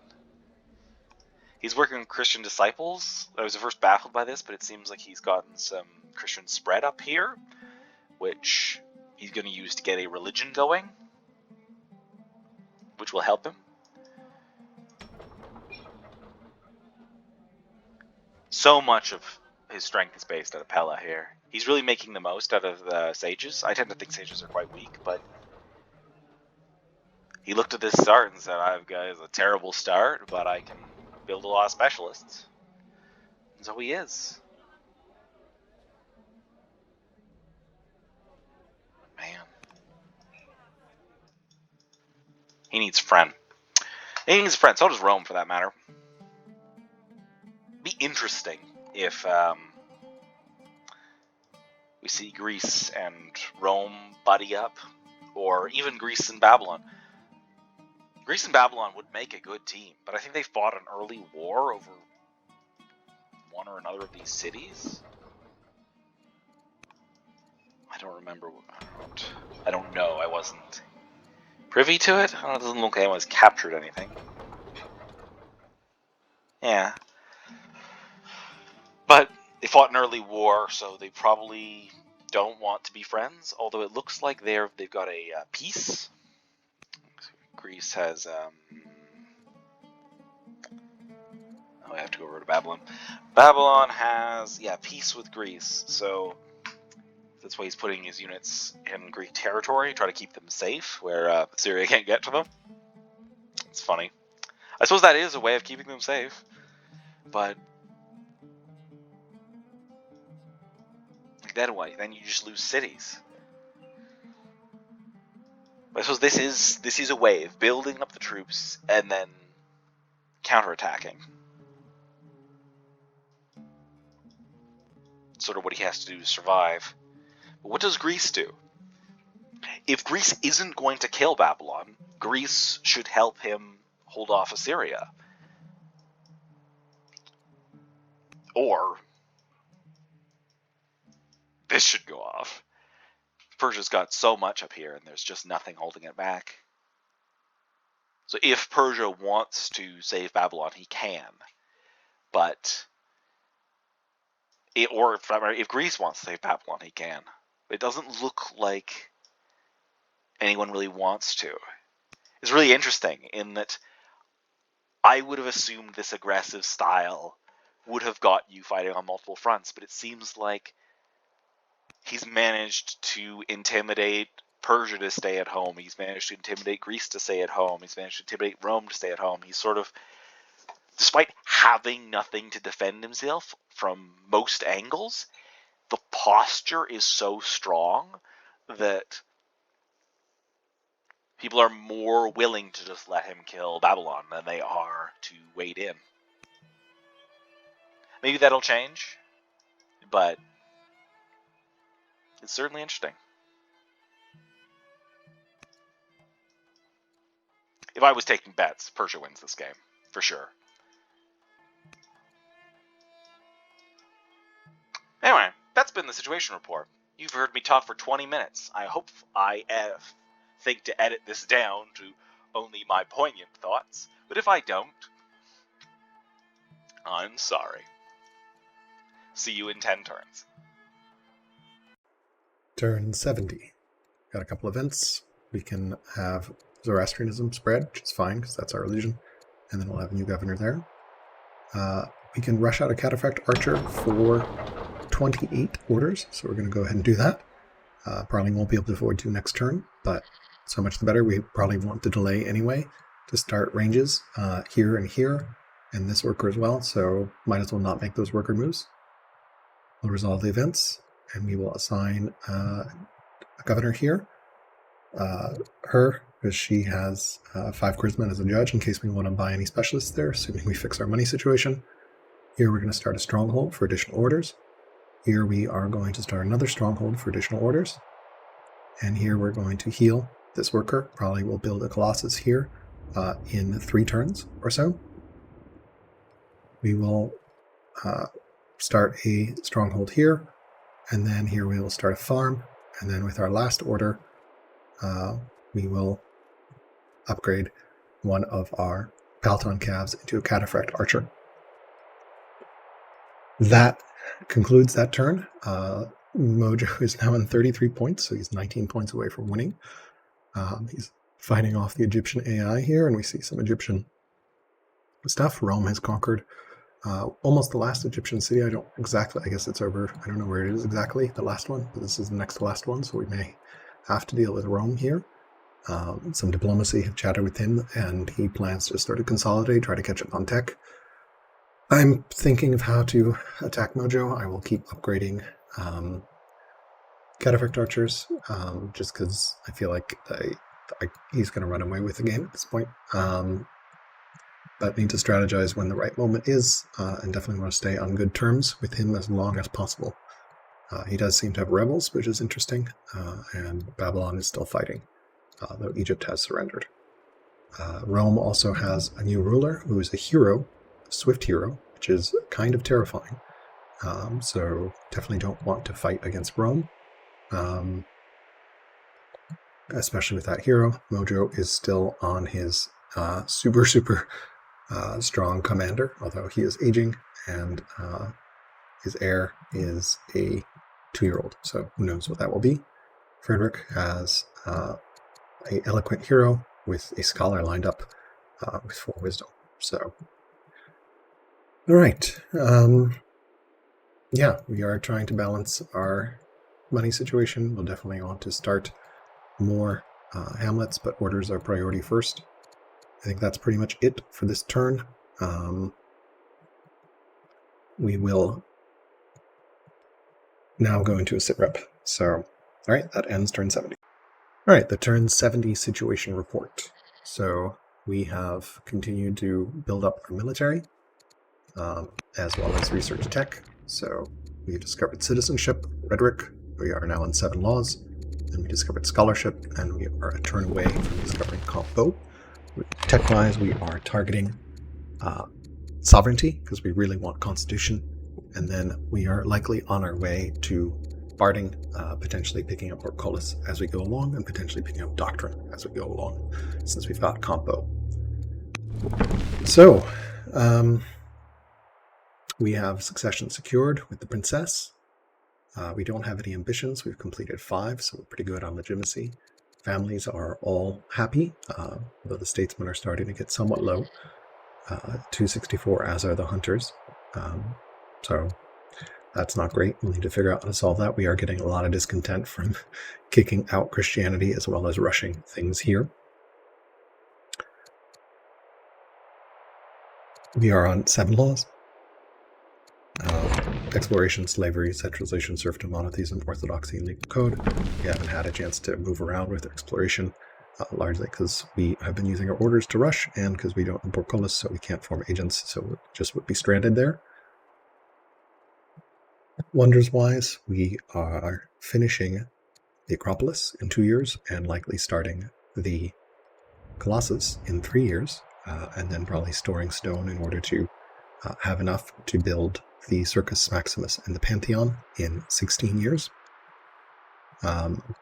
Game state-wise, we've seen Egypt has surrendered and fallen to Rome. Egypt is also AI attacking Assyria here. We have a sort of detente with Assyria. Assyria has expanded massively, going up to 33 points, so we'll see how that goes. We are figuring out what to do with our armed forces here, upgrading to katas. We are going to do what we can. In terms of katas, probably not going to be able to rush out katas anymore, just because the order cost is getting prohibitively high. Also trying to fix our financial situation. It ain't great at -1 discipline. We've not quite been able to balance things out. So cities by training, we've been doing a great job of getting cities up training-wise. This is 53, 33, and 30 here. And then Shiraz is at 28. And then we will likely build ranges in all those cities as well, which will further increase our training. We've got a pretty good cohort of officers as well, with 7 elder officers, 1 master officer, and 1 apprentice officer. So getting all those cities up and running, lots of apprentice specialists as well. So really want to get that constitution up and running. Let's take a look at some graphs. Family opinion has been pretty good. Victory points has been going up. Resource prices, we've crashed the price of stone by selling. Mill score, you can see the spikes from getting cataphract archers on board. Resource production's been pretty good. Iron production's gone up quite a ways since turn 60. And we are also starting to work on our food production. Orders continuing to zoom up. Money continuing to go down. Just, it's becoming expensive. And science, we have zoomed ahead to 86. Culture continuing to increase, training continuing to increase, civics continuing to increase. Stats here up to 151 improvements now. And we are 24 workers, but that counts 5 or so disciples. So, the other players in the game, Egypt is out of the game and will likely be eliminated by Rome entirely soon. Babylon is being attacked by Mojo here and is also probably on the verge of elimination. Frederik, we are in touch with. He is similar and competent. So we're trying to figure out what to do about massive Assyria here, because that is a stupendous amount of cities. 18 cities, double my city count, more than double Frederik's city count. He will just ride that to victory if we allow him to do so. I've been in deploy with Frederik and Fluffy, as well as No Legs. I don't know that No Legs will be able to do much of a difference, but I fear that Mojo has really expanded quite massively, and the time to strike is coming soon, probably in a couple turns as I get all my Cataphract archers online. Rome has a swift hero, which is terrifying. Greeks also has a hero, although I believe they're serving as governor. No, they're actually a general now on their horsemen. So yeah, that may be interesting in terms of attacks. We do have walls in this city. We do not have walls in this city. So we potentially will want walls in Shiraz. Just in case Rome attacks. Although we should be able to get some vision of what's going on there. We've got pretty extensive borders, and he'll probably attack Assyria first. So we'll see how things go there. The noble, the new, the strong, the fountainhead, and the keystone. So I think that's pretty much it. We can take a look at the family tree. We are here. Our daughter is here. So this is our second ruler. So pretty good there. Unfortunately, she recovered from some illness some turns ago. So yeah, I think plans for the future essentially build up and figure out if and when we want to attack Mojo, and like what we want to do about Super Assyria. Because if we let him get to late game where he starts getting cataphracts with a built-in focus, I don't know that anyone will be able to fight him off. So yeah, I think that's pretty much it. Meanwhile, we're getting everything online, getting our libraries up and running, which will help quite a bit for science. So getting ranges up and running here. This city is just super city. This city is 12 years away strong-wise, and this city is 24. I fear that drama will probably come too late to really matter. So, all right, I think that's it for this, and see you again on turn 71. Here is Mojo's turn 70 report for Assyria. He reports, intense 10 turns. Babylon looked almost defeated, but they managed to build some spears against my chariots. Could take Babylon eventually. Babylon tried to sneak in with a settler through an anchored sea route. Nice move. Could settle the free site just at the right moment. Secured another free site with militia. So lots of trouble with my economy, minus 500 gold. Used councils to balance it out a bit. Resource prices dropped, especially heavily for stone, which makes it harder for me to balance out negative gold.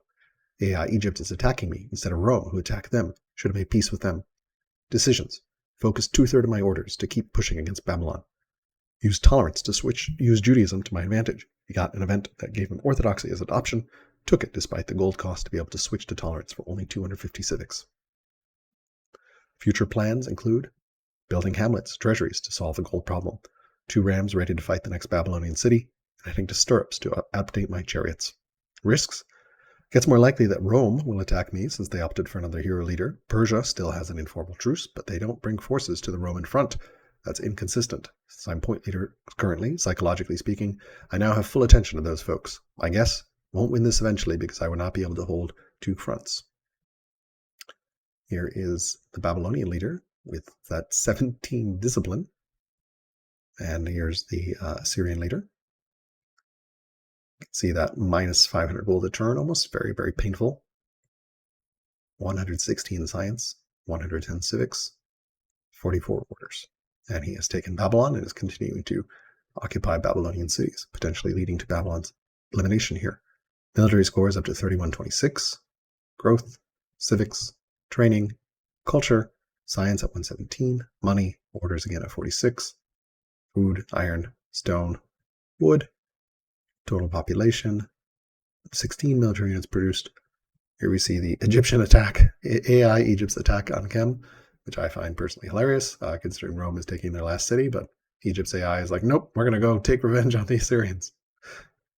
And there you can see an attempt from Nolegs to settle another city. I think he got one to the west, but Mojo was managed to secure this one with that militia, as he mentioned.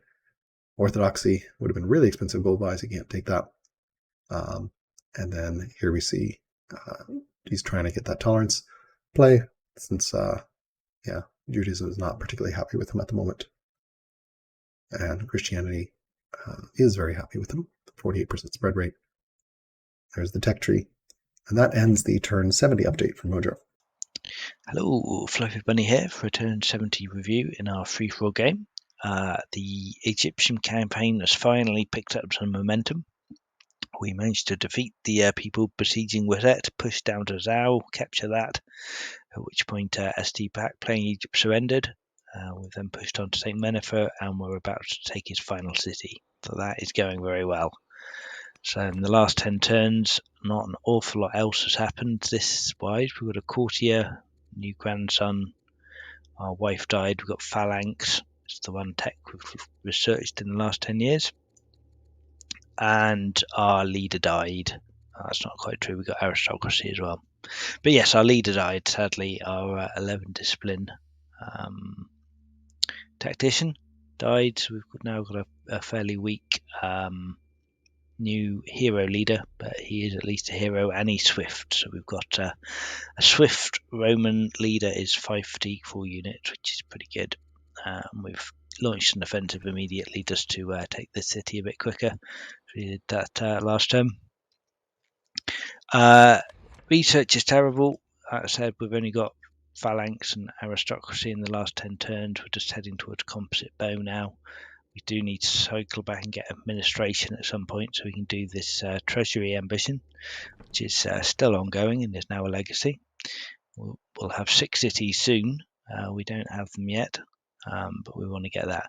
We probably do want to pick up border boost as well, so we might stop researching comp bow for a bit to get border boost, but we'll wait till we get these cities first. Still need to get 8 generals. Don't know how doable that's going to be. Not an awful lot, I think. 1 landowner general, 1 champion general. Yeah, probably not going to happen. We'll see how we go though, maybe. What else? Records. Let's have a look at the stats. We're obscenely wealthy.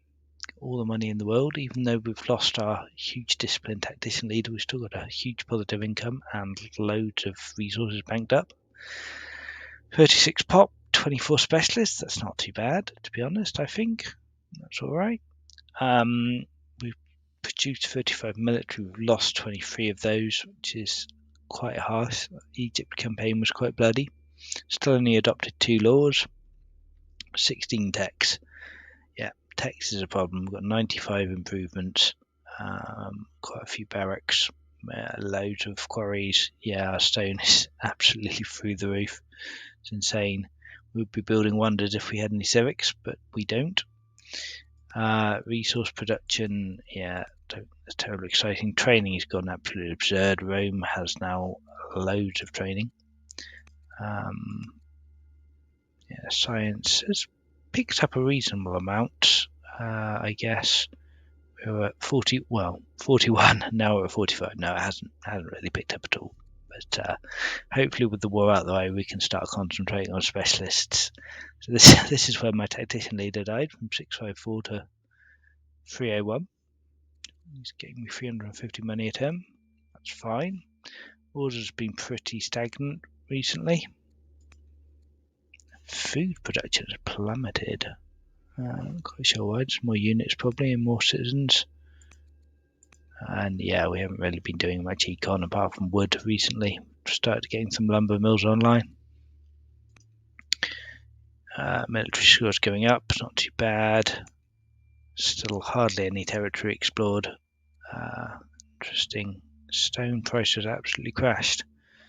Sold off a lot of stone. Yeah, victory points not great. Family opinion really not great. It's pretty bad. Julius opinion is in dumps at the moment. So opponent wise, Assyria miles in the lead. They now have 18 cities, 2 wonders. It looks like they've taken Babylon as well, so it looks like Babylon's going to be out of the game quite soon. They've just blobbed all over the middle of the map. Even Persia with their Ishtar Gate and a couple of other wonders can't compete with them. 23 points increase is languishing on 17, only just ahead of me. They're all similar and erudite, so not much chance of any military conquest there. And yeah, desperately need to catch up in tech. So yeah, we're going to take Egypt out and chill for a bit and tech up. Hopefully Assyria and Persia are going to fight each other. Maybe Greece will even join in. And what I'd really like to do is just stay out of it and let them waste all their resources for a bit fighting each other while I get some more science, basically. Yeah, my yields otherwise are pretty good. It's just the science that's dire, and well, we could do with a load more civics as well. Yeah, we're spending literally all the civics we're making on making specialists, which is probably a sensible thing to be doing with them. But yeah, be nice to get a granary in here, and we get administration. We might even be able to do that. Yes, what else is there though? Cities, yeah, we've got 5 still. We've only got Worcet's the only one we've captured so far. We'll have some more soon. Rome did have 65 training a term, but we've just deassigned the governor to do tutoring. He had a 7 courage governor, so now it's down to a mere 47. We've put a judge in to rush some specialists. Otherwise, yeah, they're not too bad generally. They're all very weak on civics, apart from Worcet. Worcet's not too bad. We're about to capture Zal, the holy city, so hopefully we can adopt religion and start getting some mileage out of that, although of course we'll need the civics for it. Maybe eventually we'll even pick up monasticism. But yeah, there's some pretty nice cities here that we can do something with. Yeah, law-wise, we've got slavery and serfdom. When we eventually get civics, we might be able to establish centralization. It will only cost us 200 because we have the pyramids in Worcet. But yeah, we just haven't had the chance recently. Needed all them civics. And I think that's about it. We've got an heir, a zealot heir, 8 courage. He's pretty good. We've got a couple of sons coming along. Actually, that's my brother and my cousin. Yeah, lots of brothers I've got. And yeah, wonders. Persia's about to finish the Acropolis, and there's a couple left free before we get to legendary, which is a long way away for me. Yeah, but I think that is everything there is to say. So yeah, plan is just to sit back in my corner, blob up, and see what else is going on. Get some more scouts out would be good to see a bit more of the world. I still don't really know what's going on. I think there's probably a pass to Assyria here and a pass to Egypt somewhere down here, possibly here and here. It looks like Egypt have already, Assyria, sorry, even has already settled way down here, so I don't think it's going to be easy to get past them. But yeah, I don't really want it. I'd be happy just to be left alone. But yeah, I'll do it for now until 10 turns time. And strip from turn 70. We have been trucking along. Nothing too drastic. I've started building some disciples to spread Christianity throughout my lands, prioritizing high growth cities first. Since, let's look at the tech first. I don't have monasticism yet. Focusing on getting some military tech and scholarship first. Prioritizing battle line and monasticism next. Portcullis and cartography are also interesting targets, and I kind of need forestry since my wood is in the negatives due to having some more ships out. Have cleared one final Vandal camp down here. With that, all the tribes have been eliminated. Getting one final settler out up here. Some horsemen out. The way the tech draw worked out, stirrups came up before battle line. Would have probably preferred battle line. Since I'm now in a kind of awkward situation, I can't really easily help clear up Babylon, since their spears are kind of annoying versus my horses. I don't want to upgrade these warriors into X-Men, so I have a decent firepower versus Assyria, but he hasn't presented an opportunity to attack yet. Also kind of hoping to grab one of these cities, like if he captures Uruk, and as the process of capturing, I can swoop in and get Uruk for myself to get some lumber mills, because the draw has forestry and battle line and an next draw line and one other. So if monasticism shows up here as well, that will be very bad. But also this choice, because whatever I don't take will end up in the discard, and since there's one more draw missing here, we will shuffle this into a new draw pile. So whatever I don't take will be gone for quite a while. And I'm kind of leaning towards battle line. So my own lumber mills will be pretty far away. So let's look at the timeline real quick.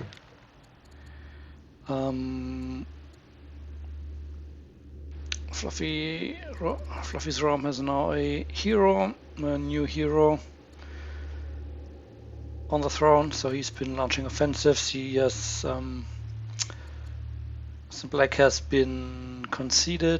conceded last turn. So Fluffy is just cleaning up down here at this point. There's not much. I picked up the Control 3 amphitheaters ambition, which is fairly easily doable, even if one of those I didn't want to build, but it's fine. It's a fine investment. We had stirrups here. We had picked up metaphysics, so we could convert, since we aren't controlling Christianity. Any conversions need to come through our leader, so I was happy to pick this up, especially since I've also have a scholar coming up. I did build some archives already in some of my cities.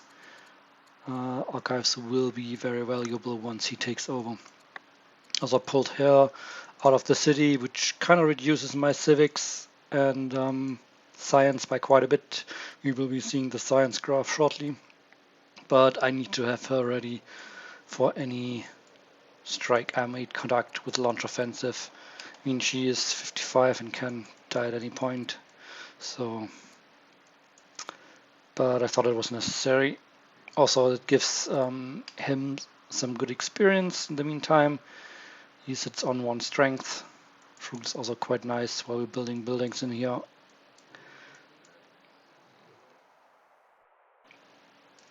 Our custom shrine getting online is really good, powered by the Skull of the Mother. So we're already at 3, despite only 2 adjacencies.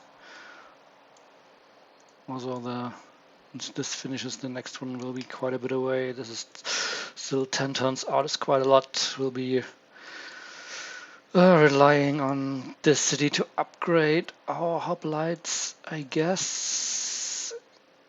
The training production isn't really that amazing in here, despite it's 2 officers, but I don't have an easy way to get these upgraded to elders. I don't have rangers, so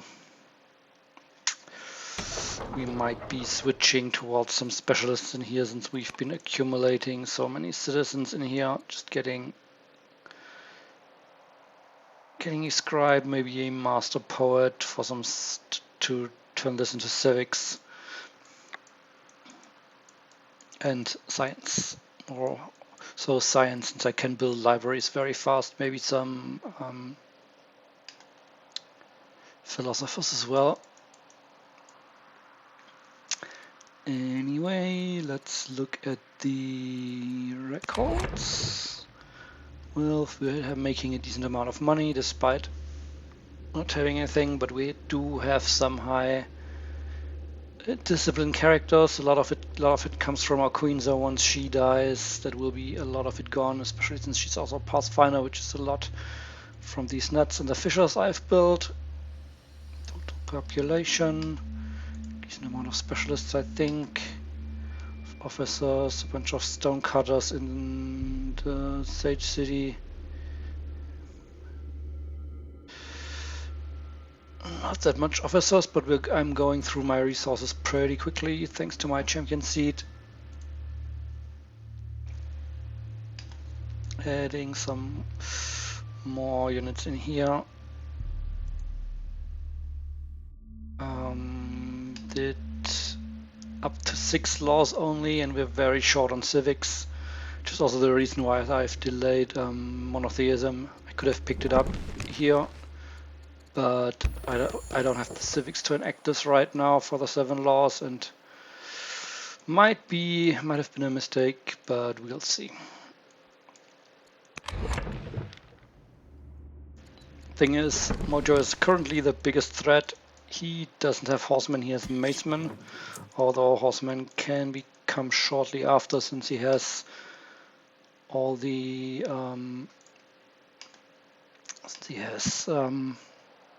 legal code already, so he has all the prerequisites for stirrups. Mojo is far ahead and probably the main threat. There's been some chatting going back and forth. Nordexo has been more and more overrun. Karas is probably going to strike soonish against Mojo. Fluffy is kind of a dark horse. He is very behind in science, but still counts as similar in power, so he will probably have some strength, quite a few strength 5 units. He also doesn't have many laws. He did take over the permits though, so that can change pretty quickly. But still, a massive invasion of strength 5 units down here is still a danger. Can reasonably block this. This is harder, especially if he has some more ships to take these units. Probably better to fight him like here on the choke point.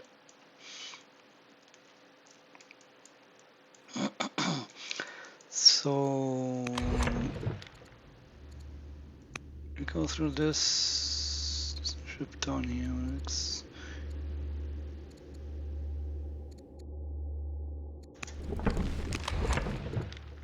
So improvements looking like this. Not much going on in terms of quarries, but mostly mines and some urban improvements and some more food over these last few turns, but we will see this here better. Family opinion, we are kind of holding it together, struggling with the subsidies a bit, but since they're now Christian, it's looking better. Will become more problematic again if we're going to war with Mojo, since that will drop the religion opinion, since we are both following Christianity. Then much to sell here. Resource prices. Other people have been selling stone a lot. Food has been going up since people are investing into cavalry, me included. Iron kind of stagnating, wood slowly going up. Not much going on here. Military score going up as we've been upgrading our chariots into horsemen. Then wood going down as we're building ships. Stone kind of stagnating, or going down as we add more urban buildings. So iron going up quite a lot. We've been building lots of mines. And still continuing, once we get macemen, we will be going through a lot of iron. Food stagnating, kind of consuming more as we're building more horsemen, and our cities are leveling up, but I've been adding some more improvements there as well. Money going up, mostly based on discipline. With these last few turns, our improvements are mostly in place and are fishers at this point. Science, I dropped 20 points from moving my leader out of the capital. That's quite a big drop, but I need him ready on the front lines. Or her. Happiness, nothing much to go on. Culture, kind of going up. Training, not getting online much in this term. Civics going up as we're enacting legal code. Growth kind of going on. Our half-brother is still alive and kicking on his chancellor seat, old, but doing his work still.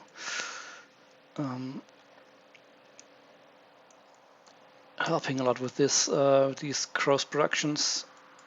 But who's also alive and kicking is Mojo's leader at 60 and still going strong, still in the saddle here. So yeah, very dangerous guy. These crits are scary. I mean, I also have a 9 wisdom leader around here with 55 crits, so if I can get a decent route chain against Mojo, can surprise him with that, but he's not stacking up too much. So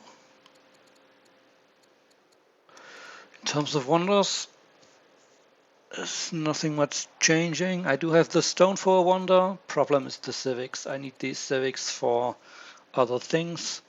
Although also these I kind of don't want in the capital. Although there's this extra order here is also good, but the level would be nice here since we're not looking to upgrade these officers. But so the extra level would be nice here for any units built. And the civics is also good from the Colossus, and we're kind of stacking up iron. Mausoleum, this would be nice in here, but it's quite far away. So by the time any one of these gets built, it's not really sure that it matters by that point in time. So future plans, I'm kind of keeping an eye off the situation here, looking for an opportunity to strike, kind of waiting for alcaras to strike. He did reach his 7 laws not too long ago, so he will probably have a citadel soon. It's kind of surprising that Mojo got his city in here.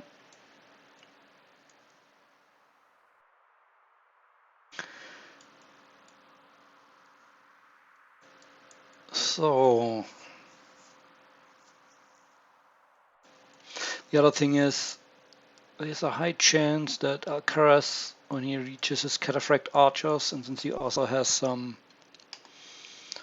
orthodoxy, I expect him to have quite a few of those. That since he is Persia with an orator, so he's probably got lots of orders to rush with, and there's a high chance he's just going to rush out into here and kill Mojo's heartland, which will make it very hard for Mojo at this point. I mean, the champion seat will be relocated, but it's not sure where, and it might not be a city with decent infrastructure.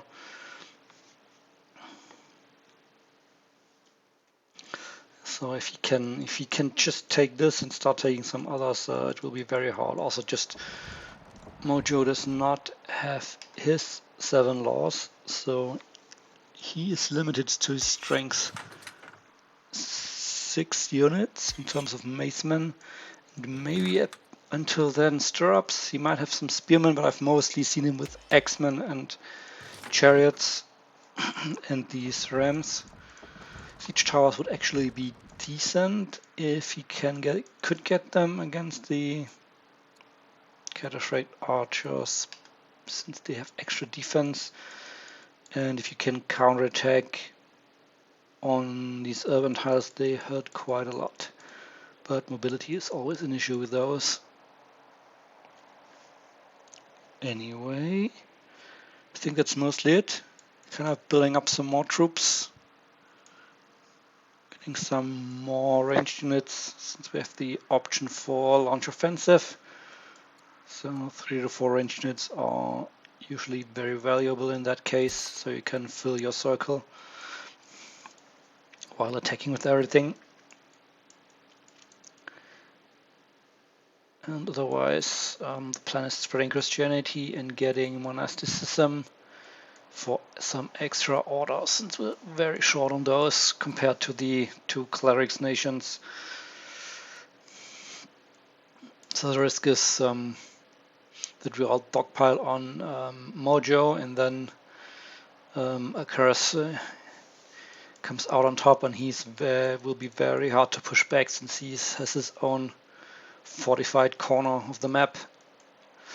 Although in theory have some phalangites against his cataphract archers, but since I'm also far away from 7 laws and I don't have a single hoplite out yet, this is the first one, and I'm opting to build these horse archers since the phalangites won't help me much against his these maces and axemen.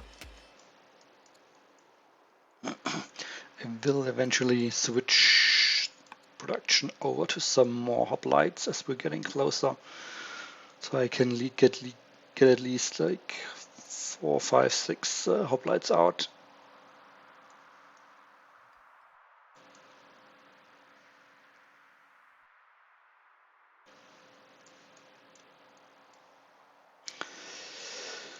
Yeah, I'm accumulating some money. I would love to maybe reassign that judge or some officers here. I don't think there's any young judge in the Sage's family, unfortunately. This costs me another order and see when he dies. It's this guy. Do I want to do a final rush here? I'm not sure. I don't think so. So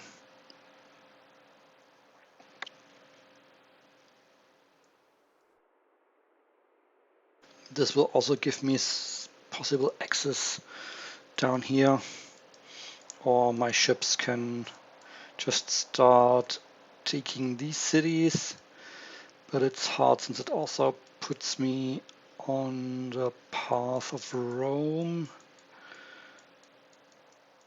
It's kind of hard. It's not easy in terms of what the next tactical move is.